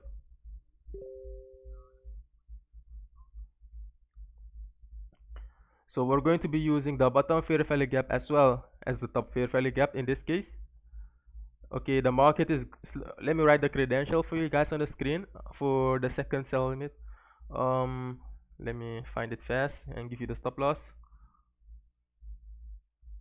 So my second sell limit is at 245.48 and stop loss is around 2649. That's 26. Yes. No, my screen is not frozen. It's still working very fine. Wait.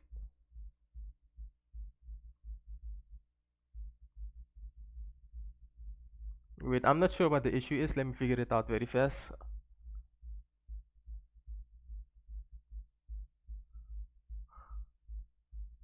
Wait, let me figure it out very fast because I'm basically placing the sell limit on the screen, but you guys are not seeing it. Are you guys seeing it now?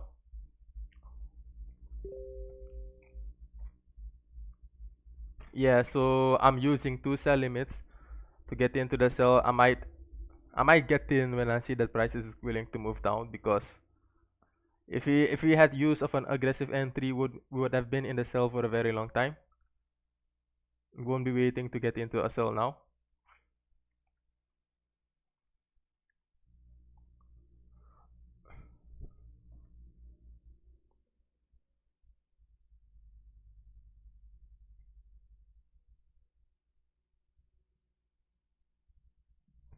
Okay, so now this is the latest update, but I do hope that we still get in on the second sell. We still need a bit push up to the upside, but I'm still deciding if I should enter the sell now or should I actually wait for the sell limit to get active. But I don't want to be using very big stop loss, so I think I'm still going to be waiting for the second sell limit to get active, and then I'll be ending the stream very soon.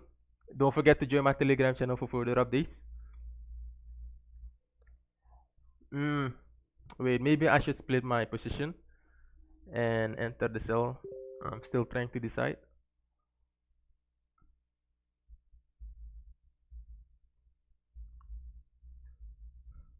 But the market will definitely activate one of these limits. It might activate this one and continue going down, or it might activate the upper one. We're also going to get a new 45-minute candle very soon, and I'm expecting for us to get a reaction from it.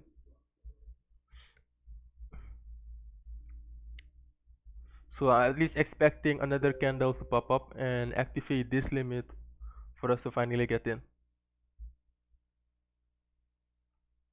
If you see that the market is going down and you can afford the big stop loss, then you should try entering it. Like, I'm currently splitting in my position and entering with smaller sizes, but I'm only doing that because I basically split my position. So for example, if your lot size is 1, then you will be splitting your lot size.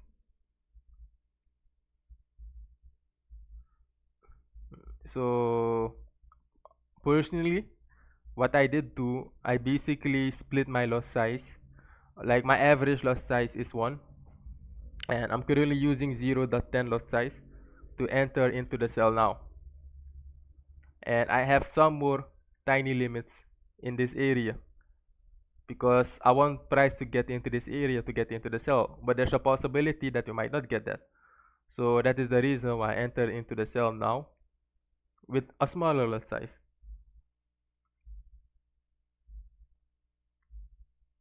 But I'm still expecting price to get into that fair value gap and activate the main limit. But I have nothing more to do and say. You just need to wait for it to get activated. It might also get activated tomorrow. But the sell zone remains valid. The sell zone remains valid no matter what day it is.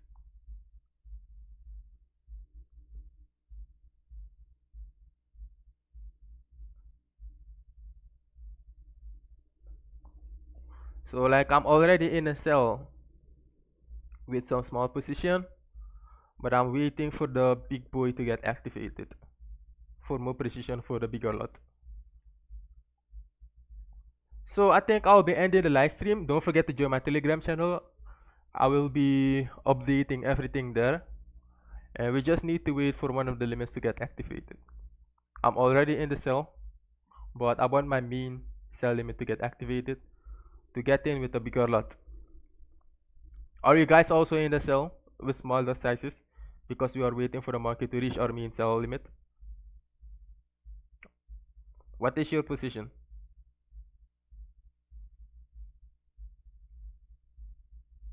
Okay, some people are also in the sell with smaller sizes while we're waiting for our main limit to get active.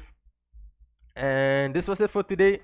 Like, for today, we did predict the market very good, but because we were a bit conservative, that is the reason why we didn't get into the sell around here.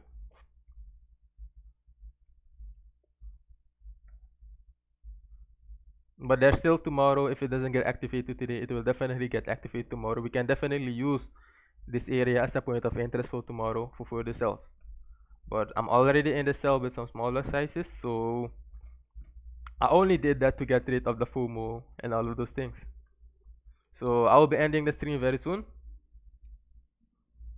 and I will be also updating everything on Telegram, so make sure you're in my Telegram channel.